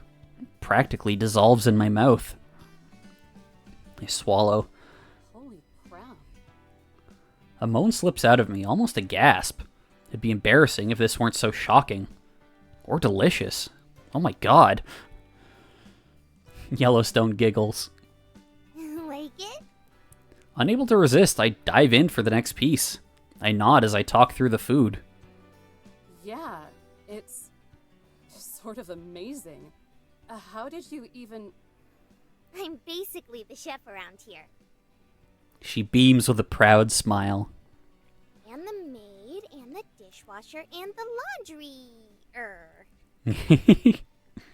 You could say that I'm a jack of all trades. Master of them, too. I'll say. What did you even put in this? Trade secret. Poison. Yosemite flips to the next page. It's brown butter. No fear! Yeah, you brown the butter a bit and it tastes so much better. A dark cloud of steam trails out from the opening in her head. I think I smell sulfur. Well, whatever it is, it's delicious. I wash down the shock with coffee. Thanks. Yellowstone's eyes grow to be as large as the platters the pancakes are on. You really mean that? Thanks? Would she prefer I tell her to piss off? Yeah. I was just planning on living off canned sausages while I was here. Ugh. Hard no. Tears creep to the corner of her eyes, a whimper, and then a geyser of water erupts from her head. Oh my god, that happens when she's crying. Aw, baby. Whoa. Oh, Smokes. I didn't think being complimented would feel so good. You're a good gal, huh? Water umbrellas over her as she moves in for a one-armed hug. Not overly fond of hugs, or getting my uniform soaked with tears before work, or touching, I scoot away in my chair. Ah, that gives me an idea. She bounces back like a spring. The whiplash gives me a concussion. What if, and stay with me here, instead of us leaving, or you leaving, or anyone leaving, what if we just live together? Absolutely not! Like last night? But every night. Just give it a think. We already have a solid setup here. We could keep the place nice and tidy while you're wage slaving away all day. I'm too stunned to outright decline with any kind of resolve. Shameless naivete to the kind tied with a bow and given to you is impossible to answer with harsh realism. It's genuine, and it's familiar.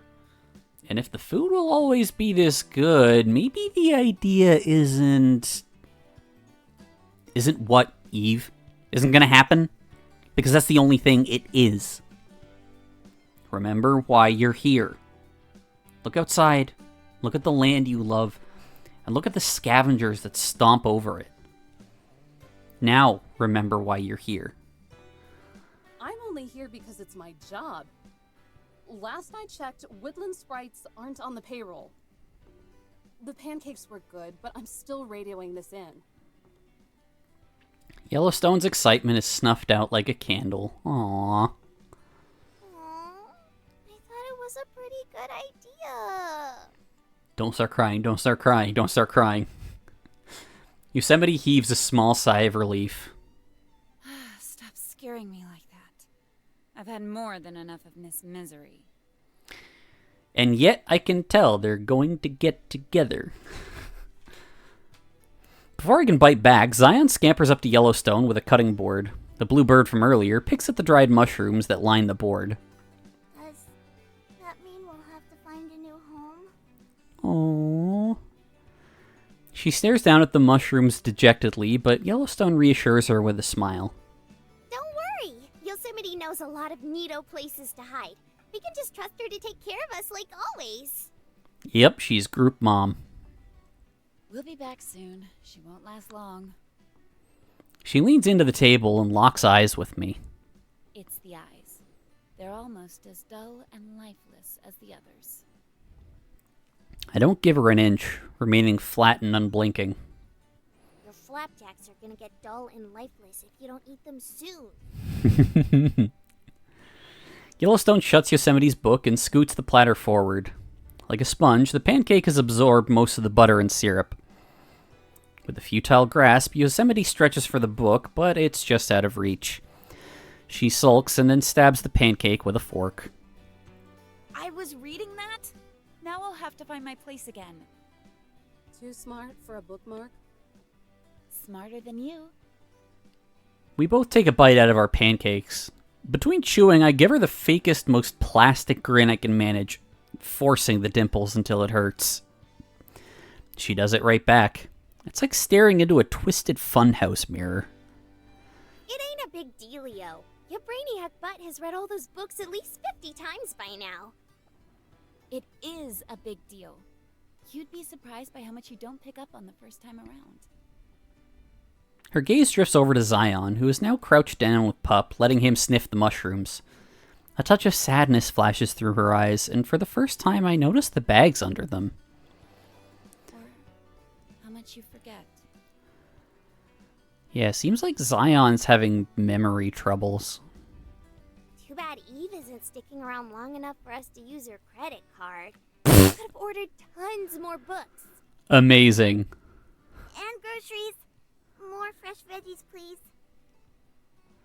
I'm sorry, what? Yosemite sips at her tea and shrugs. Just be happy you goons are useful for something. They usually cancel the card after the first couple charges. I try to choke back a chuckle, but it comes out as a snort. This probably isn't the kind of stuff I should condone, but the image of someone like Ernie opening their monthly statement to see an unexpected charge of $600 brings me more joy than it probably should. And honestly, screw Ernie. Tugging at Yellowstone's jacket, Zion raises the cutting board up as a reminder. I'm gonna croak from hunger. Baby. Yosemite winces at croak. Please stop teaching her your second language. But Yellowstone ignores her. She bends down and takes the board, her expression melting into one of complete adoration as she gushes over Zion. Sorry. Do you want spinach on it too? Mm-hmm. Don't cook it with butter though. Too much MSG. Huh? You sure? I want you to have enough energy to go hiking with me later. I don't think so. After you're done here, there's a whole lot of cleaning up you have to do. Give me a break. I just swept the other day. And now the kitchen is a disaster zone. Clean before we leave. Grumbling to herself, Yellowstone slouches back into the kitchen. Maybe things wouldn't get dirty so quick if you actually rinsed your dishes. The pouty kid talking under their breath about their mom. What was that? Yep. Literally the mom. Nothing, Chief. Yosemite returns to her book, occasionally picking at her pancakes. When she's positive Yosemite isn't looking, Yellowstone pokes her tongue out at her. It's weird. I wouldn't expect some kind of hierarchy to exist among them, but Conehead and the Pixie seem to revere her like a big sister. All that's missing is her flipping through a nature magazine while hogging the phone. Girls still do that, right? Must be pretty gripping if you can't tear yourself away from it for more than 5 seconds. It's not. Just some accounts from a miner that passed through these parts a long time ago. But it helps.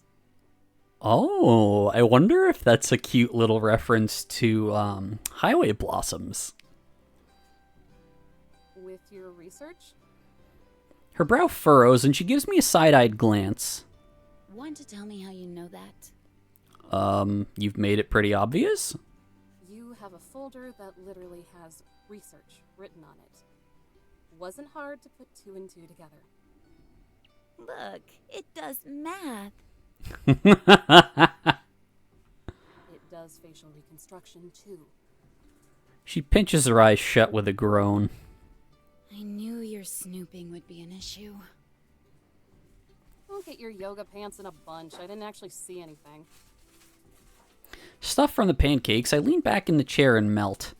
I don't know how much butter and sugar she put in those things, but my uniform feels like a button might pop off. Gotta say though, I'm curious what someone like you could be researching. Yosemite pushes up against the table. A gleam of excitement colors her face. You're curious? Excitement clouds into suspicion. Why? Just Stam? It's human nature to be curious about things. Being so close, I get a good look at her defined, pointed face. No loose skin, no flab, not even puffy baby fat around her cheeks. Can I get some personal space here? I don't want to catch your personality. Oh, jeez. Gonna lay down. Don't know if I'll be back in the next couple hours. Have a good stream. Hope the legends are playing well. Hey, man, don't worry about it. Go take care of yourself. That's always what should come first. Damn it. If I squint hard enough, she's actually kind of cute. Hey, there we go. She pulls herself away and goes silent. My curiosity is waning. Shut up. Biting the bottom of her lip, she glances back and forth. She sighs, then closes her book. Alright, hang on. Let me get the crunching going.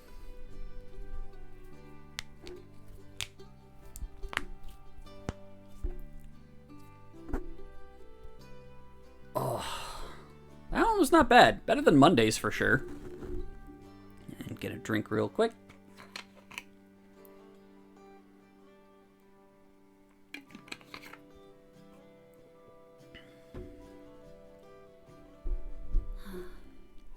You see Yellowstone's head?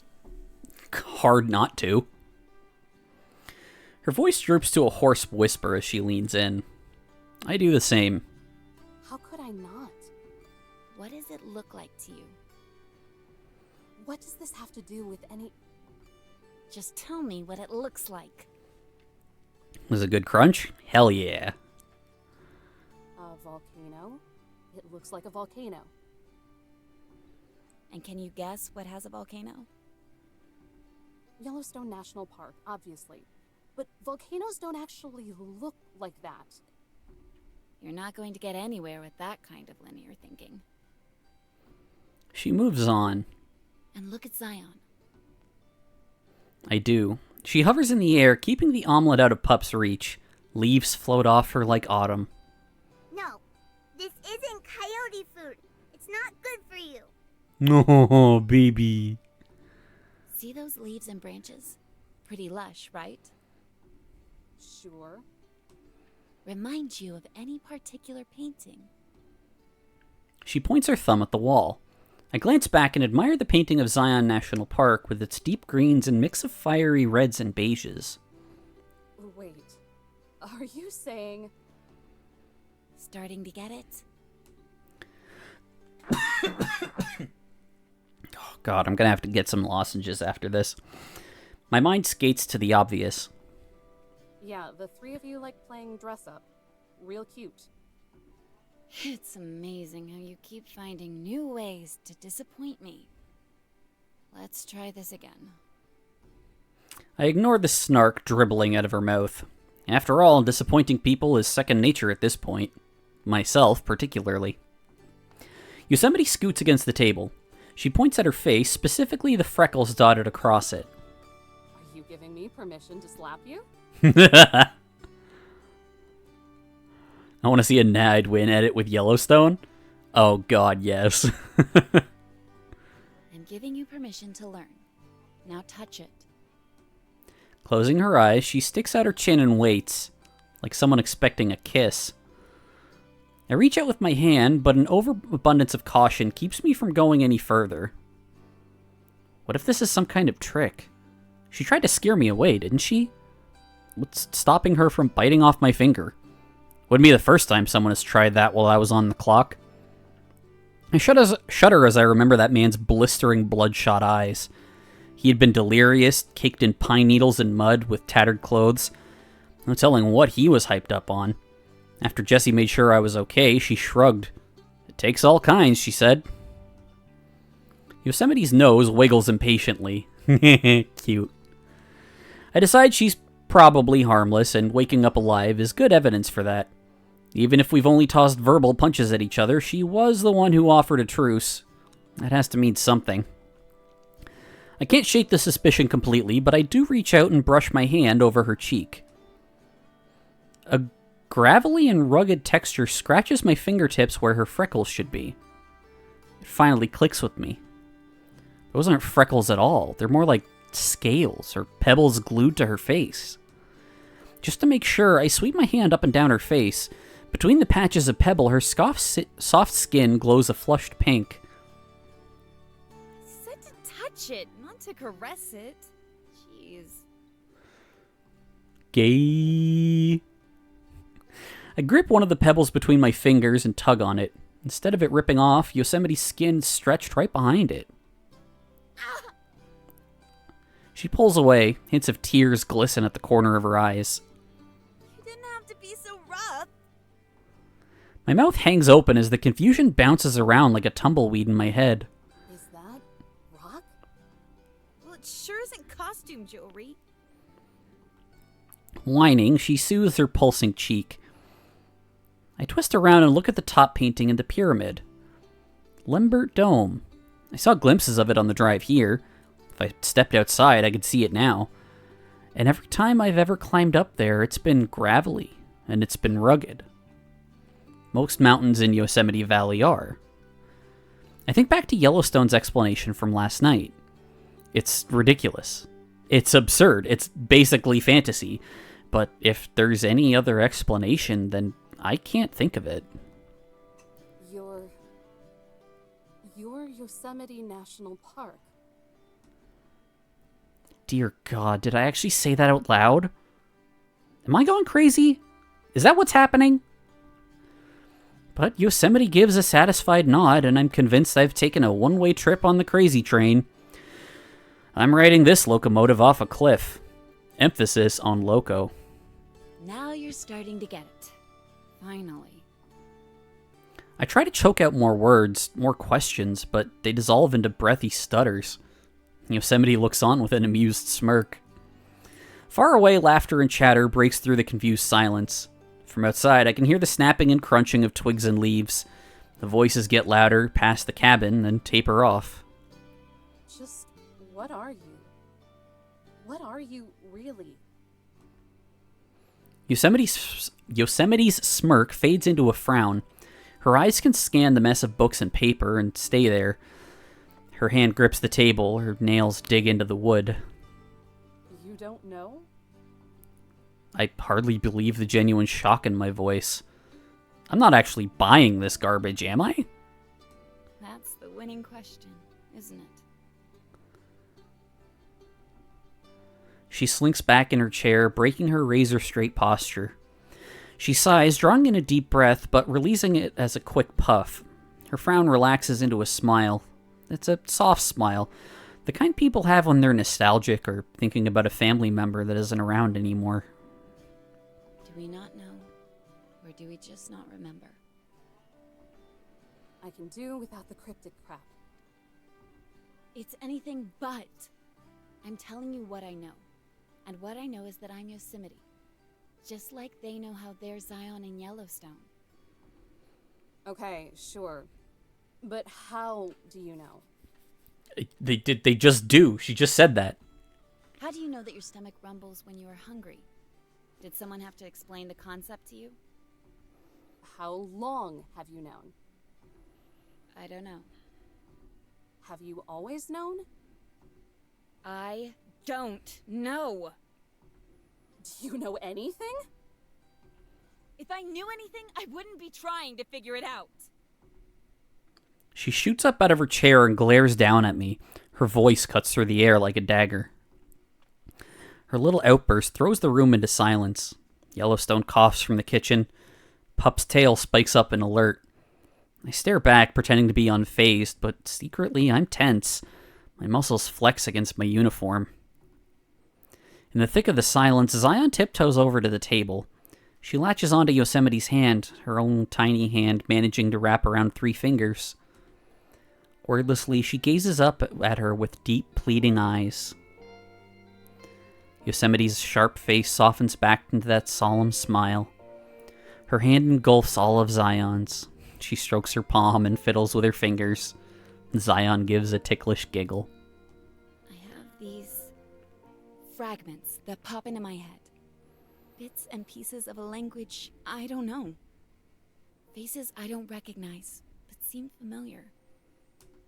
Her voice shakes, hovering above a whisper, breaking at the end of words. And whenever I think I've figured it out, and it's on the tip of my tongue, I forget. She shuts her eyes tight, as if trying to envision these things herself. Her grip around Zion's hand tightens, but Zion doesn't pull away or even wince. They're like echoes that ripple further away with each new epiphany. It just gets quieter and quieter. It's so frustrating. The words strain out of her through gritted teeth. But if I can figure out just what we are, where we came from, then maybe I can finally remember. She opens her eyes, and they look older. It feels like she's staring right through me and gazing at the paintings hung on the wall. Like I'm just another obstacle getting in her way. So yeah, I don't know anything, but I'm going to. Well, good for you. The way she's always staring at me is unsettling. Is it a simmering anger? Reluctant curiosity? I don't know, and if I knew what was good for me, I wouldn't care. I whistle for Pup. He bounces over and in a moment of impossible patience, sits at my feet. He looks up at me, his sad brown eyes connecting with mine as he licks his chops. Now there's a stare I can care about. He's a good boy. I tear off a piece of my leftover pancake and toss it at him. Springing from his hind legs, he leaps into the air to catch it. It bounces off his nose, and instead of any amazing acrobatic display, he twirls in circles until he finds it on the ground. Aww. Bravo. Across the table, Zion stares, pouting. It's just a treat. It's not gonna kill him. A group of voices from earlier echoes back from outside, rowdier and louder than before. They're a ways away, but I can still pick up on the occasional gratuitous curse and obnoxious laugh. Drunk already, kids? Of course, who am I to judge? A couple more months of this job and I'll be investing in a flask to give my morning coffee the extra kick it needs. Ranger Smith may end up actually being my life model. Praise be to Smith. Yosemite eyes the window. Friends of yours? No. God, no. I scoff, but it comes off sounding more like a hiss. A day on the job where I don't have to deal with those hellspawn tracking their carbon footprint in here is a day well spent. That's what I thought. She chuckles to herself. It reminds me of how snide some of my college professors were. Their latte in their hand and their head up their ass. She swipes away a strand of sweat that drips down her cheek. And what, pray tell, did you think this time? That I was wrong about you. Aww. I devote myself to Pup, picking off more pieces of the pancake to give to him. Whatever I can do to make it look like I'm not paying attention to her, but always making sure to keep her within the corner of my eye. Last night, I could have sworn I saw some conflict swimming around in those dead eyes of yours. Sniffling in the corner, crying about just how tired you were. Unzipping her jacket all the way, she starts to fan herself, but that slight breeze doesn't cool down my simmering blood. It's like she's trying to roast me until I burn. What gives her the right to pry? To poke at me until I spill my guts? I'm not here to be judged. What gives her the right to pry is the fact that you basically asked about her life story, and she told everything. The only conflict last night was you three. Of course I'd be tired. Why do you care? Because I'm tired, too. Tired of you people prioritizing that ranger image, so people don't realize you're actually hired thugs. Ooh. You're just one branch on a tree that doesn't even care about you. A bureaucratic arm I'd rather see cut off than fester. You're not here to educate. You're not here to preserve. Not unless preservation looks like a permit. No. You're here to protect the bottom line. To shake people down when they just want to get away from the hell you've created. To make sure there's enough resources intact to vacuum money up when your masters come calling. I've seen your type before. You don't care. Putting on that dumb hat just makes you think you do. You're wrong. I was different. I actually did care, right? There was never any glory in this. Just a slow descent into misery. Unless that's where the glory is at. Pride for being a glorified security guard that doubles as a janitor, cleaning up the messes of the only people lower on the totem than me. Because the only thing that separates them from me is... what? Me caring enough to be miserable for it? But of course, if I'm miserable, that means... You're right. Maybe I don't. I bend over and pat Pup's head. He paws at my leg for more, but I stand up. Maybe caring got too hard. Maybe it wasn't worth the pain it caused. I take several steps, stopping at her chair. There is one thing I care about, though. Sweat runs down Yosemite's cheeks in streams. She pants heavy breaths, her chest heaving in and out. Getting you the hell out of here. I'm radioing this in. That's right, Eve. Do what you have to do. What you should have done all along. I start for the fossilized radio on the desk, but Yosemite shoots out of her chair. Zion cowers back. Go ahead. Do it. Prove to me you're just another...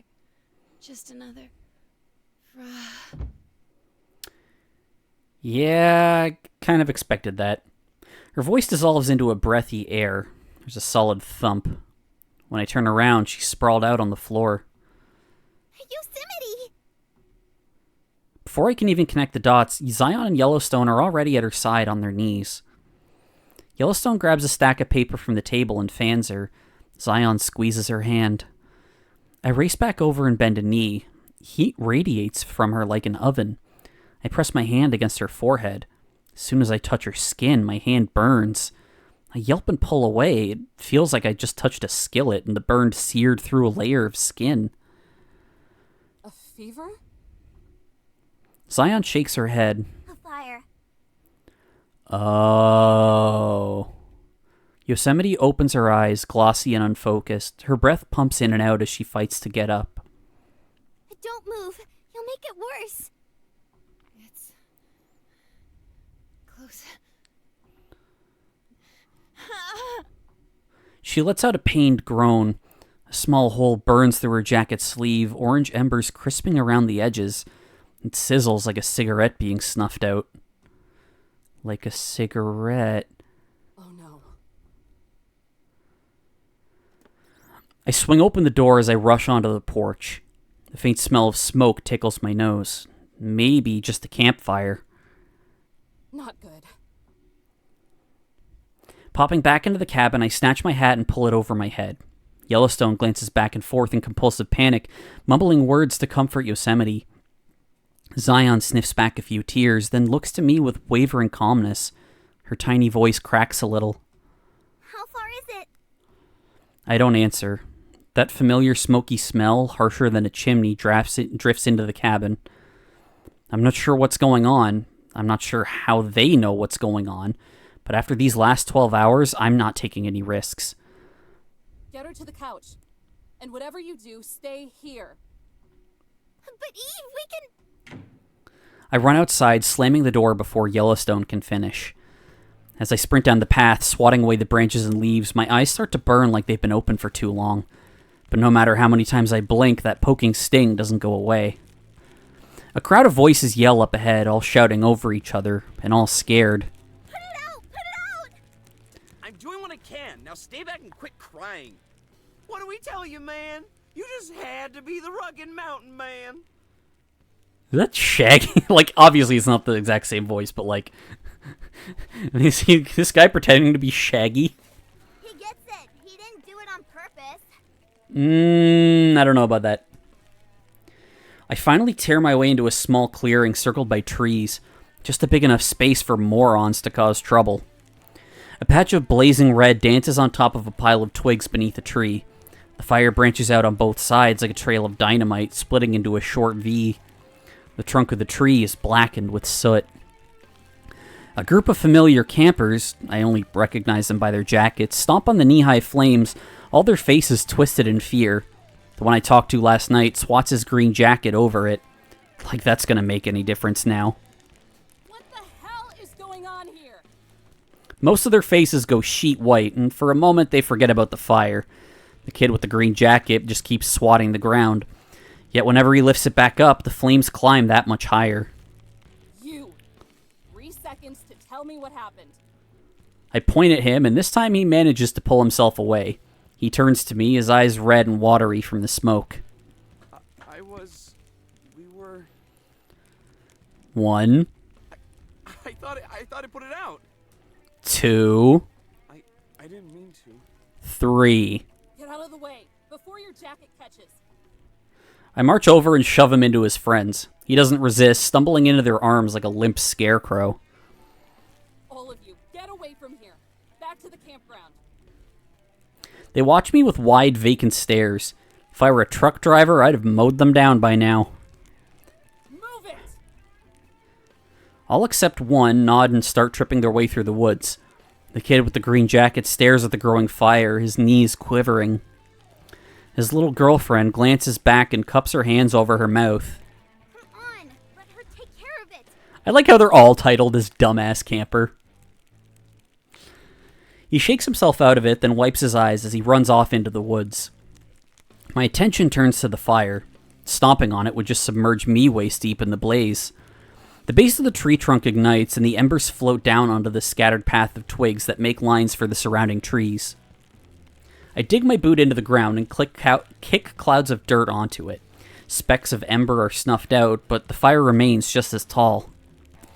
Unstrapping my walkie-talkie from my waist, I press the comm button and speak into it, though to whoever's listening in, it probably sounds more like an anxiety attack. To Illuminae Station, this is Ranger Adams. We have a situation behind the cabin post. 1070, I repeat, 1070. Get dispatched to send out a fire unit. A broken voice crackles through the static.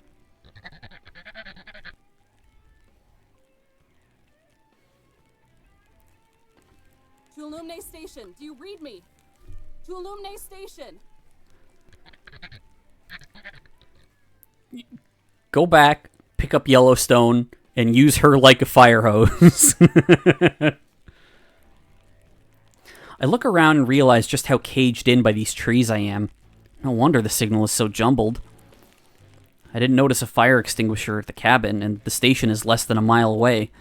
If I ran, I could warn them, but with how quickly this thing is getting out of control...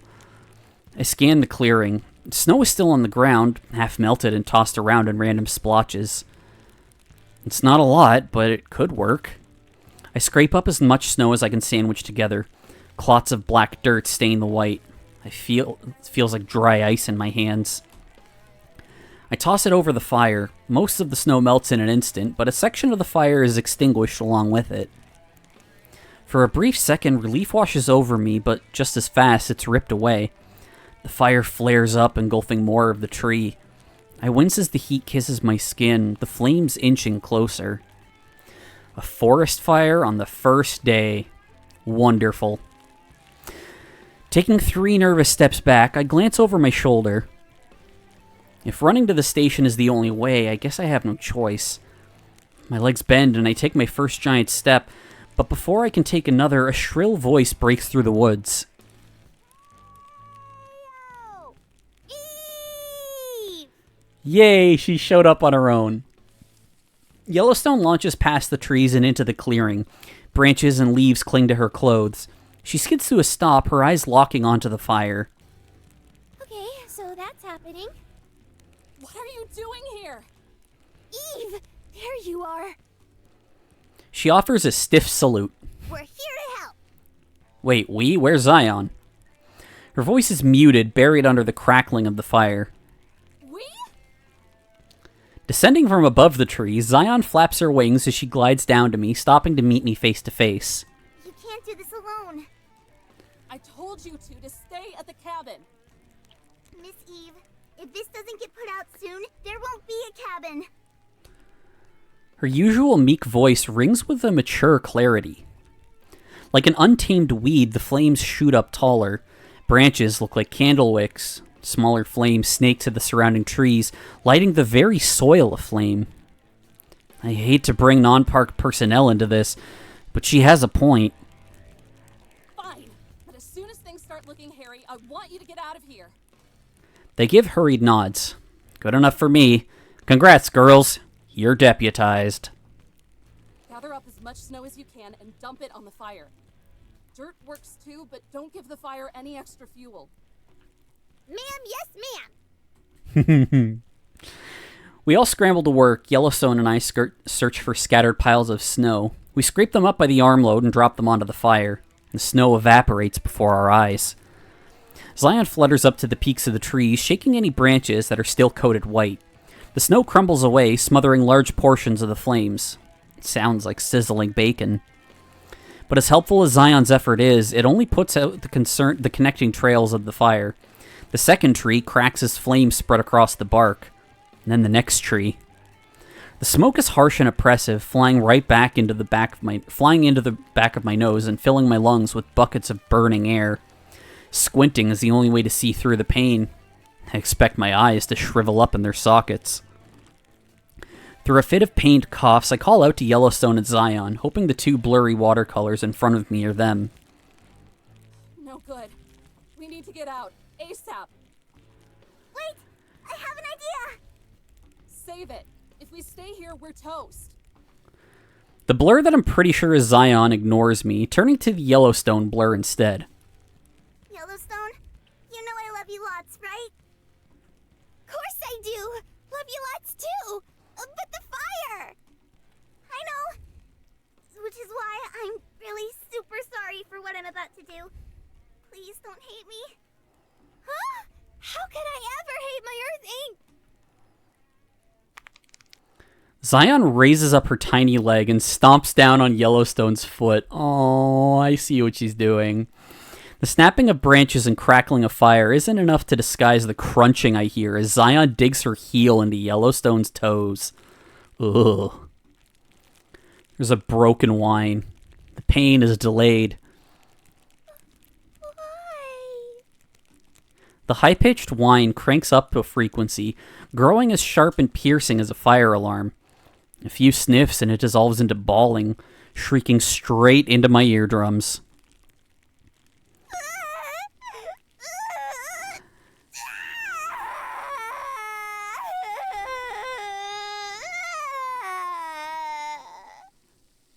Yeah, that tracks. I go from shielding my eyes from the smoke to covering my ears to drown out the crying. The brain-rattling shriek pierces my skull. Water bubbles from the opening on Yellowstone's head, boiling like a pot on the stove. With the explosive power of a gunshot, the geyser of water shoots out of her head, spraying into the air. Whoa, whoa, whoa, whoa, what? I mean, you saw this earlier. Good. You're doing great. Just keep crying. I'll try. Yellowstone keeps the long-form sobbing going. The water sprinkles down on me, cooling me off in the midst of the hellish heat.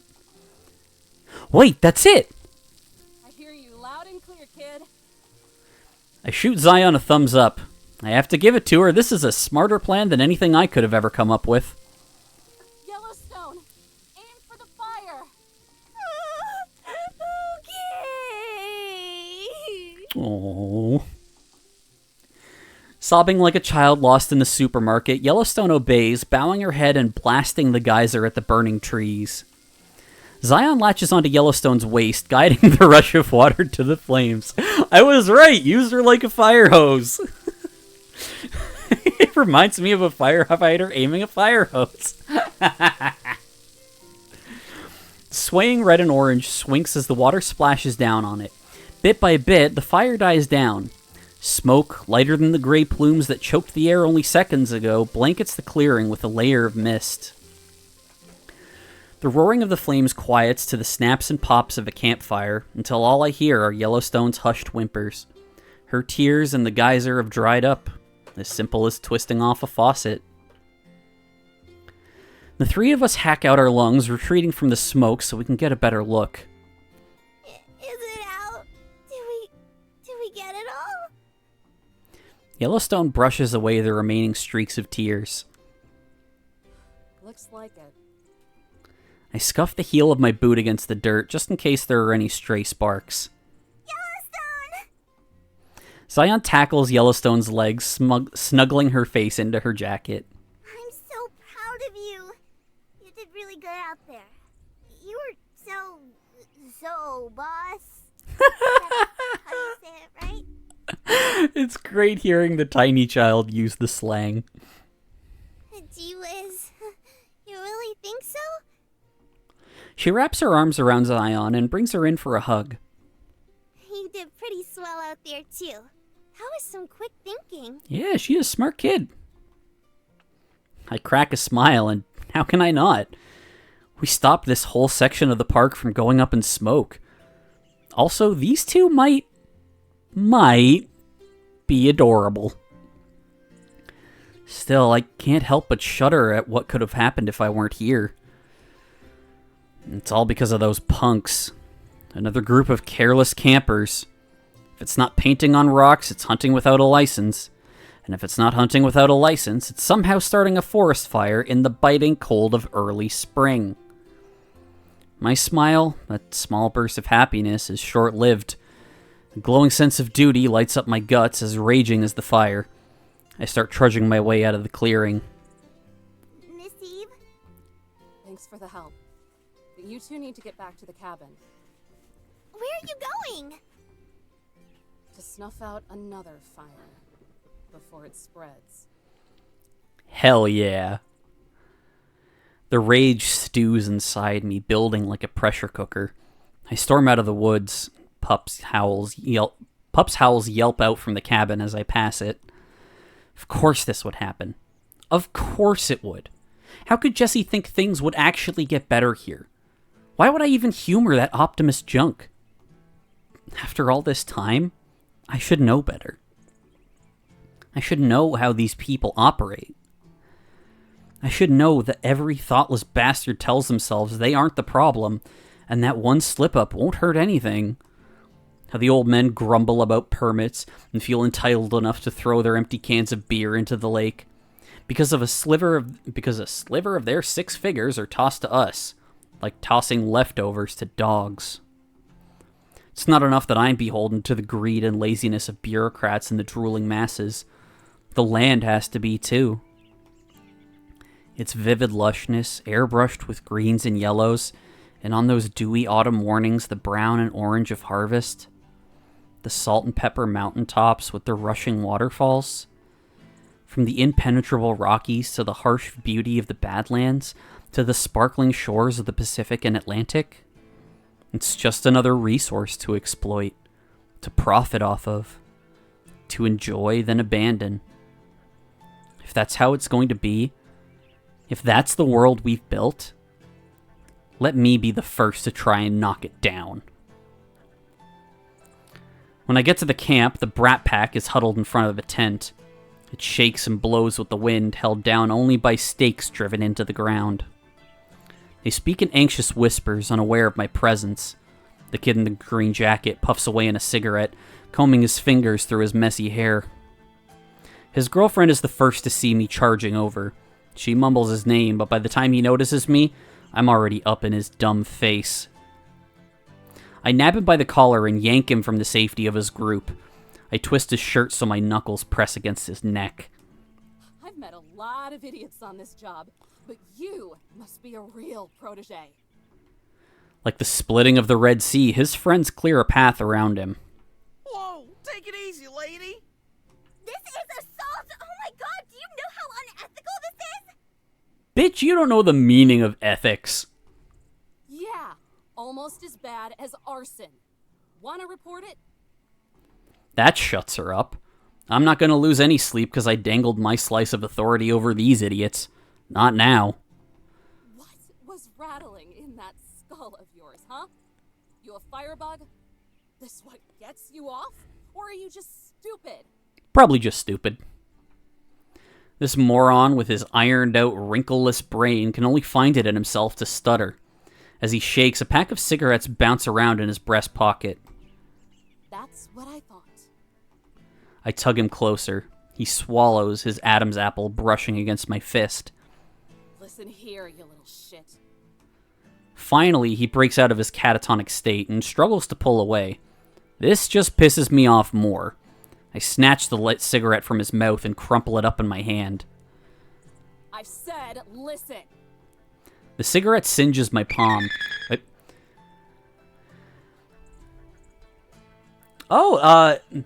It's Ariari. Thank you so much for the raid. Hi, everybody. Here, let me get you, just to get the shout out going there.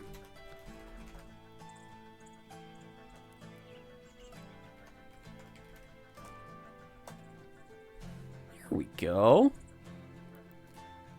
Here. Yeah, how was it going? What was your, Still haven't tried it yet? It's amazing so far. It's been really funny, and also, like, the dramatic scenes so far have just been amazing. Please play it. What were you guys up to tonight? Playing through Twofold? Oh, nice! Honestly, I was either going to do Twofold or National Park Girls, but I already had National Park Girls, and money's a little tight because I'm fiending for that Mimo. But yeah, how are you enjoying Twofold? It's probably going to be my next VN purchase. Mimo comes first. Mimo does come first.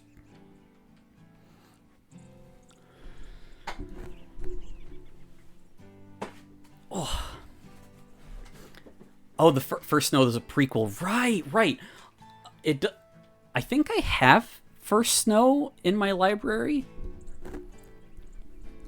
So is it like, were you able to get the whole thing done in the one stream, or is it like a bit longer than that?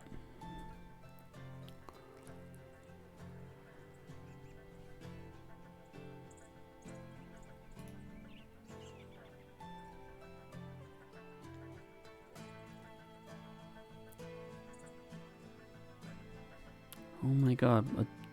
Sorry, I'm also being bombarded with notifications. My tab closed? Don't worry about it.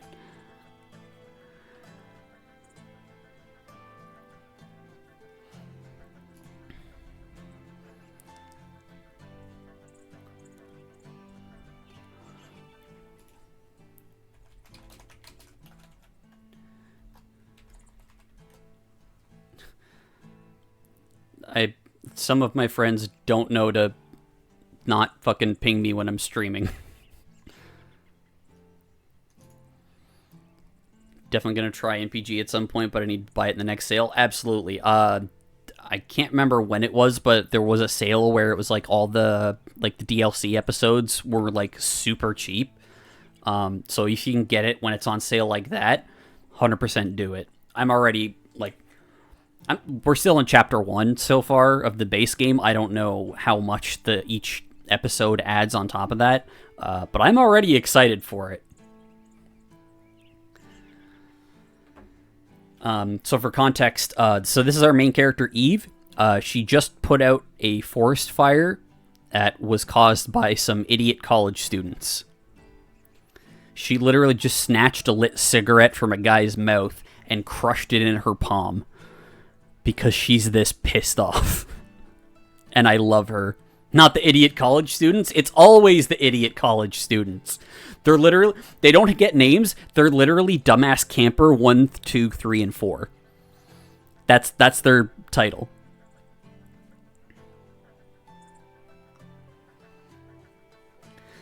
The cigarette singes my palm. I hardly feel it thanks to the adrenaline. Maybe this is what finally puts the fear of me into him, because he gasps audibly. The last of the smoke wisps out of his mouth. Oh, wait. There we go. Do you know how sick I am of this? How often I have to sit by and watch people like you destroy good things? Does it even register? Is it some kind of game? My throat clenches and my eyes sting with tears. I blink it away, but my unclouded vision only shows my fist clenching his shirt. There's an awkward silence as his friends glance away. Even he starts to wince, but I only grip tighter. What gives you the right to burn the last few pieces of dignity this scarred husk of a rock has left? To raise any proof that we were once humble enough to live and breathe and die with the world we got dropped into? Before we got so tied up with ourselves, we felt the urge to make a distinction. His eyes swoop up above me and linger there. Answer me! Tell me I'm not just a bandage for your arrogance! I was just trying to start a campfire with a cigarette, okay? Punch him. Please punch him. A bird caws. For the moment, all I hear is the wind. Tears fall absent-mindedly from my cheeks. A campfire. With a cigarette. 4 years of pent-up anger, forgotten passion, frustration, and confusion. It all comes rocketing out of me as I swing my fist at his face. A hand grips my arm before I can connect. That's enough, Eve.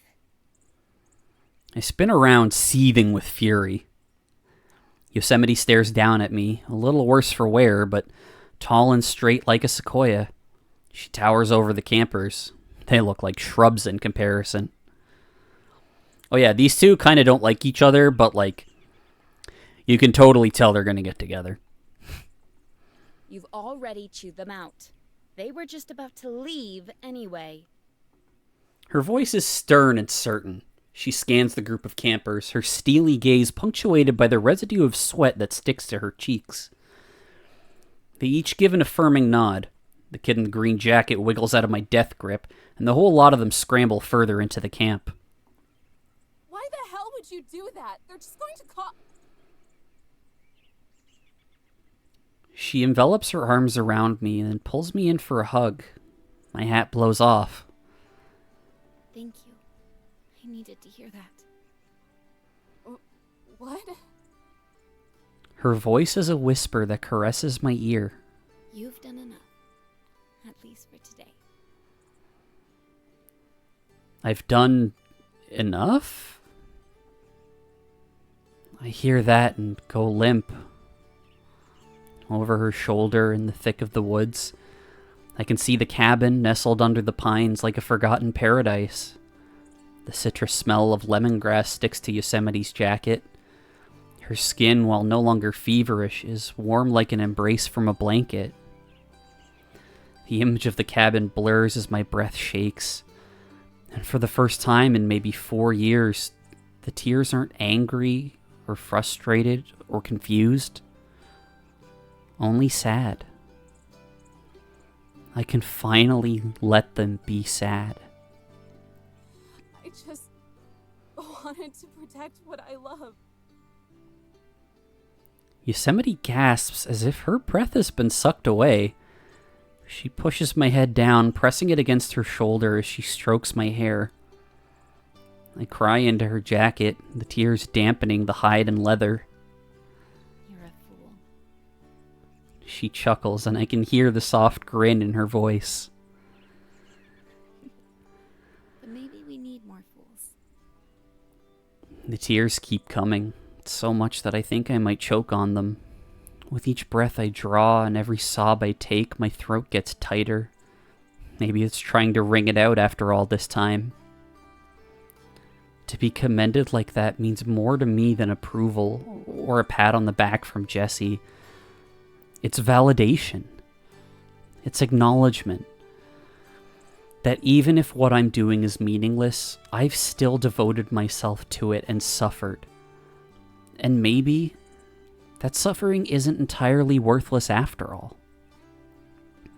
And as Yosemite holds me, while the wind howls through the branches and the larks whistle above us, I start to think maybe it's worth it to hold on and suffer for just a bit longer. Tree Hugger, get validated by Yosemite. Just listening to all that gives me a headache. How on earth did you find so much trouble on your first day? Jessie's voice pops with static over the headphones. I turn from the radio and back to the girls. Yellowstone dusts the corners, inspecting for even the tiniest speck. Zion rubs Pup's pink pot belly on front of the roaring fireplace. Oh yeah, they have effectively adopted a coyote child. And he's adorable and I love him. Yosemite jots down notes on whatever scrap piece of paper she can find on a table littered with them. I guess I just have a penchant for it. But still, to just stumble on a fire like that. She says it with a phony curiosity that seesaws with genuine concern. She suspects something, and she's trying to goad it out of me. As sly as ever, Jessie. Well, in any case, I'm just happy you're safe. We got awfully lucky with this one. With all this wind, you better believe we did. It could have been an even bigger pain in the neck. A pain in the neck is still a pain in the neck, Eve. Still going to be sore when you're hunched over all that paperwork. Oh yeah, the paperwork. The first few sentences are so layered with subtext, I'm not sure where my exhaustion for having to write it ends, and Jessie's lament for having to read it begins. Yeah, I'll see if I can get around to that. You'll have it for me the next time I visit. Maybe if you're nice to them, someone at the other station will transcribe it for you. Sunshine beams through her sadistic voice. I can feel the hand cramps already. But Eve? The mood turns serious. Have some IRL tasks to tend to, so have fun with the park girls. Hey, no, thank you so much for stopping by and for the raid. Hope you have a good rest of your night, and I hope the IRL tasks aren't too, tasking. Thanks again. Are you sure there isn't anything you want to tell me? Not a thing. Okay then. Why are you so suspicious, Jessie? She moves on from it, though I'm not entirely sure she's convinced. In that case, I'll talk to you tomorrow. And the day after that. You really don't have to. Please don't. Oh, but I want to. I don't. Over and out, Jessie. She giggles. Over and out, Eve. Arnie, get your grubby hands off my trail mix! The radio cuts out into static, leaving my ruptured eardrums to recover on their own. I set the headphones aside and return to see everyone but Yosemite looking at me. I knew it all along. You're just a soft-serve softie. The fuck does that mean? With the cherry on top.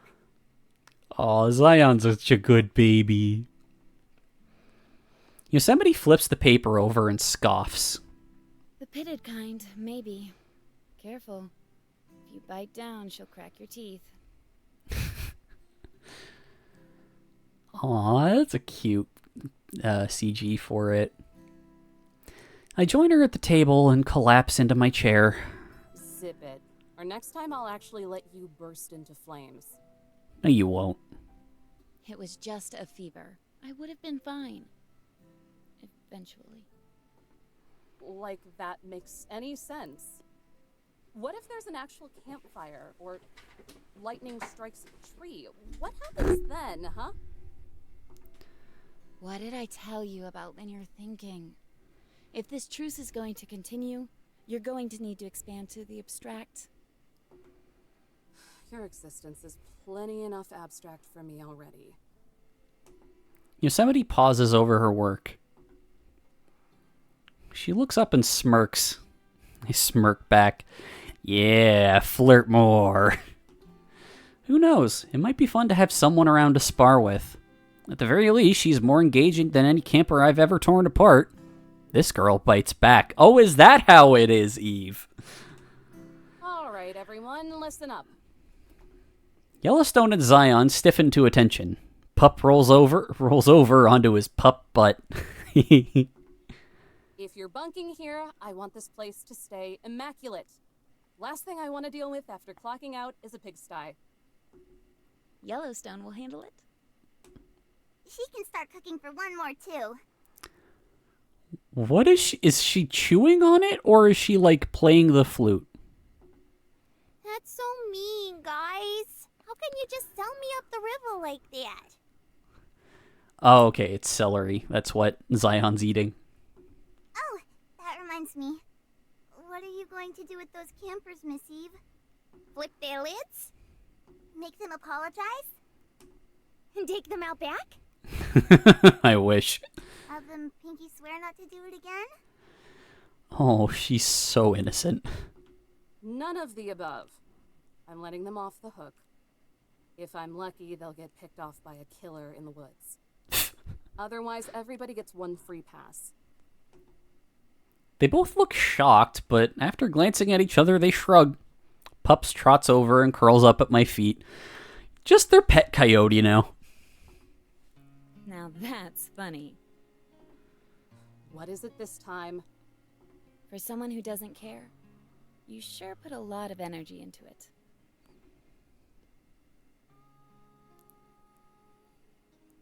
National Park Girls, Episode 1, Cabin Fever. Aw, that was really good. I really love the music here. It's been just so, like, relaxed, even at the forest fire moment. Like, it wasn't, like, super intense or anything.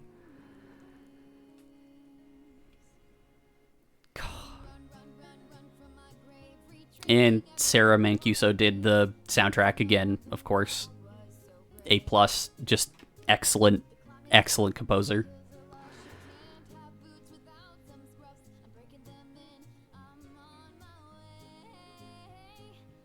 I'm gonna have to look up the soundtrack now.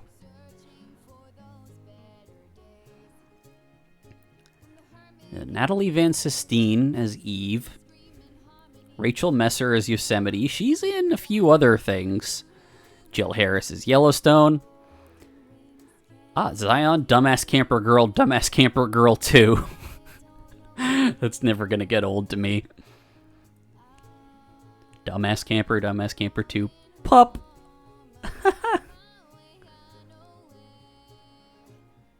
Oh, it's Zion's voice actor who does the song.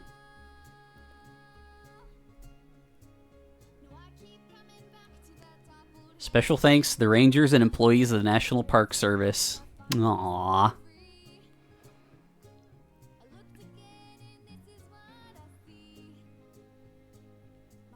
Or are used fictitiously. Any resemblance to actual events or locales or persons, living or dead, is entirely coincidental. Yeah. National Park Girls is not an accurate example of the runnings of the National Park Service or the Department of the Interior. I would hope not.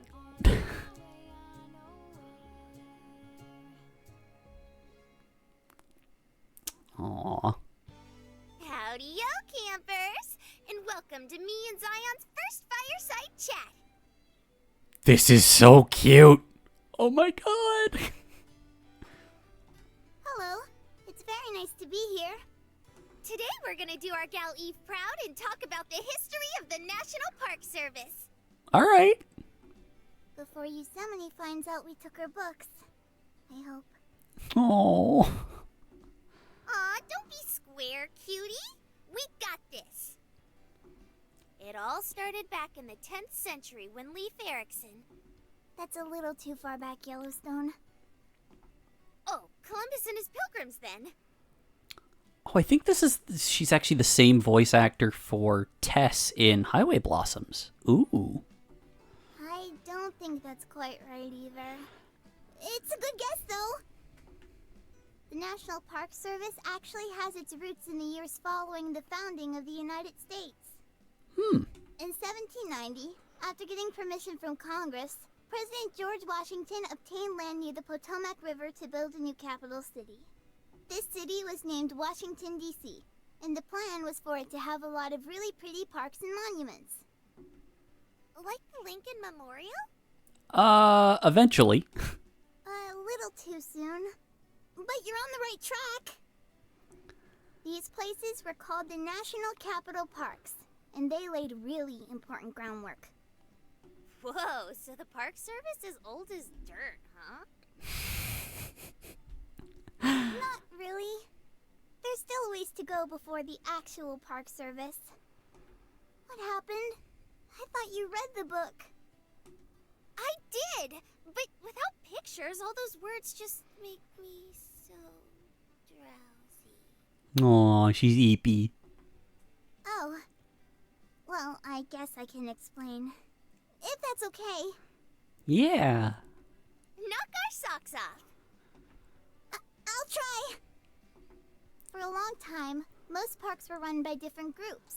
No one really thought about preserving land until people started looking to settle in the West. I remember what happens now.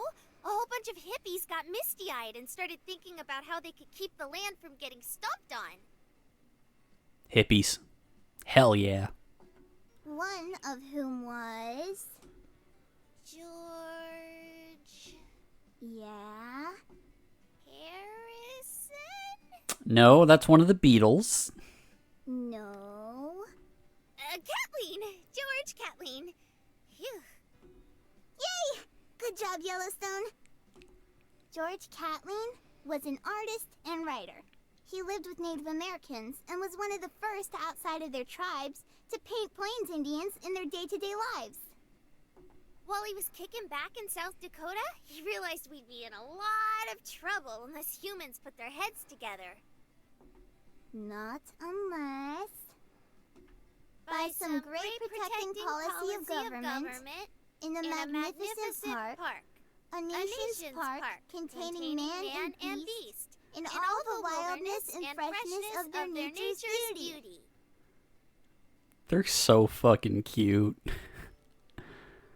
We're almost to my favorite part! It's my favorite part too, because in 1861, the United States Congress appointed the geologist Ferdinand Hayden to lead an expedition to the Yellowstone region of Wyoming.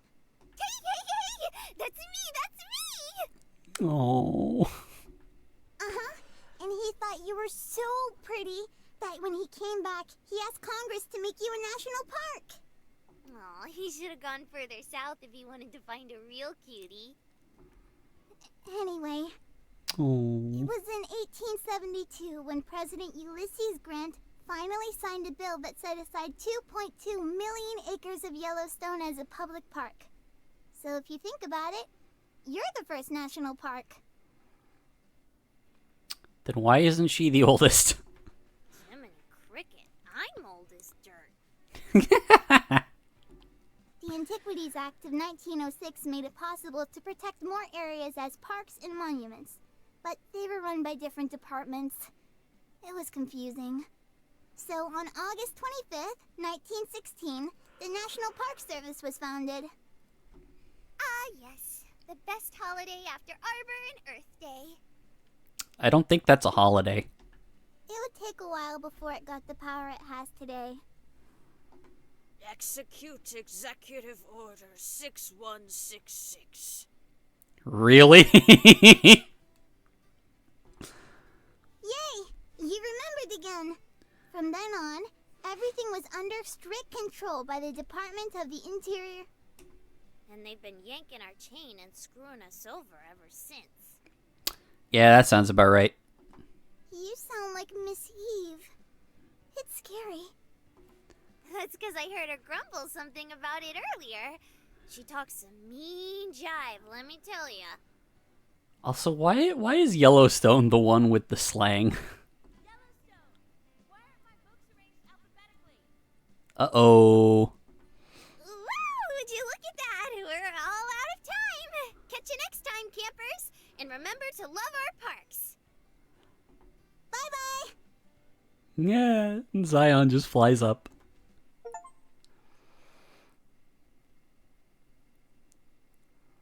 That's very cute. Okay, we're gonna go and we're gonna save. All right, and I think that's where we're gonna call it for tonight.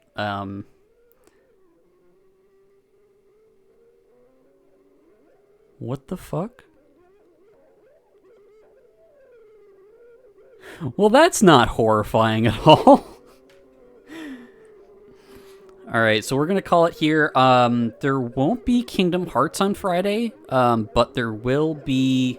Okay, hang on. That was freaking me out a little. Also, look, just look at the home screen. Like they're holding hands. They're gonna get together. But yeah, so there's not gonna be Kingdom Hearts this Friday because we are doing our monthly Raft collab with Hero Girls, Android Jess, Francois, and Ryan Senshi. It's going to be on Hero Girls' channel, so I'll post about it on Twitter and Blue Sky and in the Discord. But yeah, thank you so much for everyone for coming out tonight. Thank you, It's Ari for the raid. This music just gets me. It's really sweet. But yeah, so we'll be back with this again next Wednesday for episode 2. And hopefully those scary, awful noises aren't indicative of something awful about to happen. Let's see. Do I have anyone up for a raid?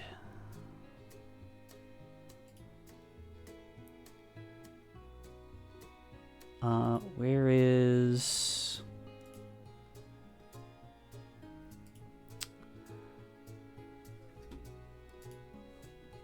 Okay, my usual program for checking for raids is not working out for me, so we'll check here.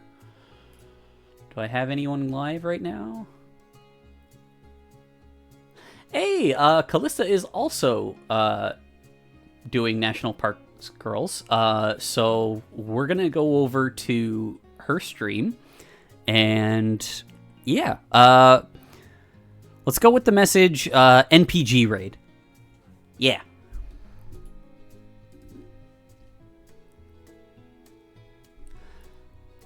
Yeah, thank you so much again, everyone, for coming out, and I will see you all on Friday for the Raft stream, and then Monday for more Digimon Story Cyber Sleuth.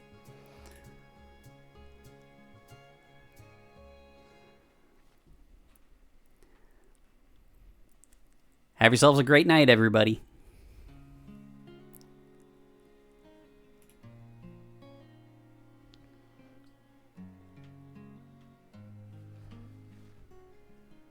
Zion's pale cheeks turn red as she gives a little wave. Love you lots too. Don't make this weird. Lila! Hello, thank you for the raid. Welcome, raiders. I'm gonna give you a shout out. How was your stream, Lila? For those of you who don't know me, my name is Callista Dragonstole.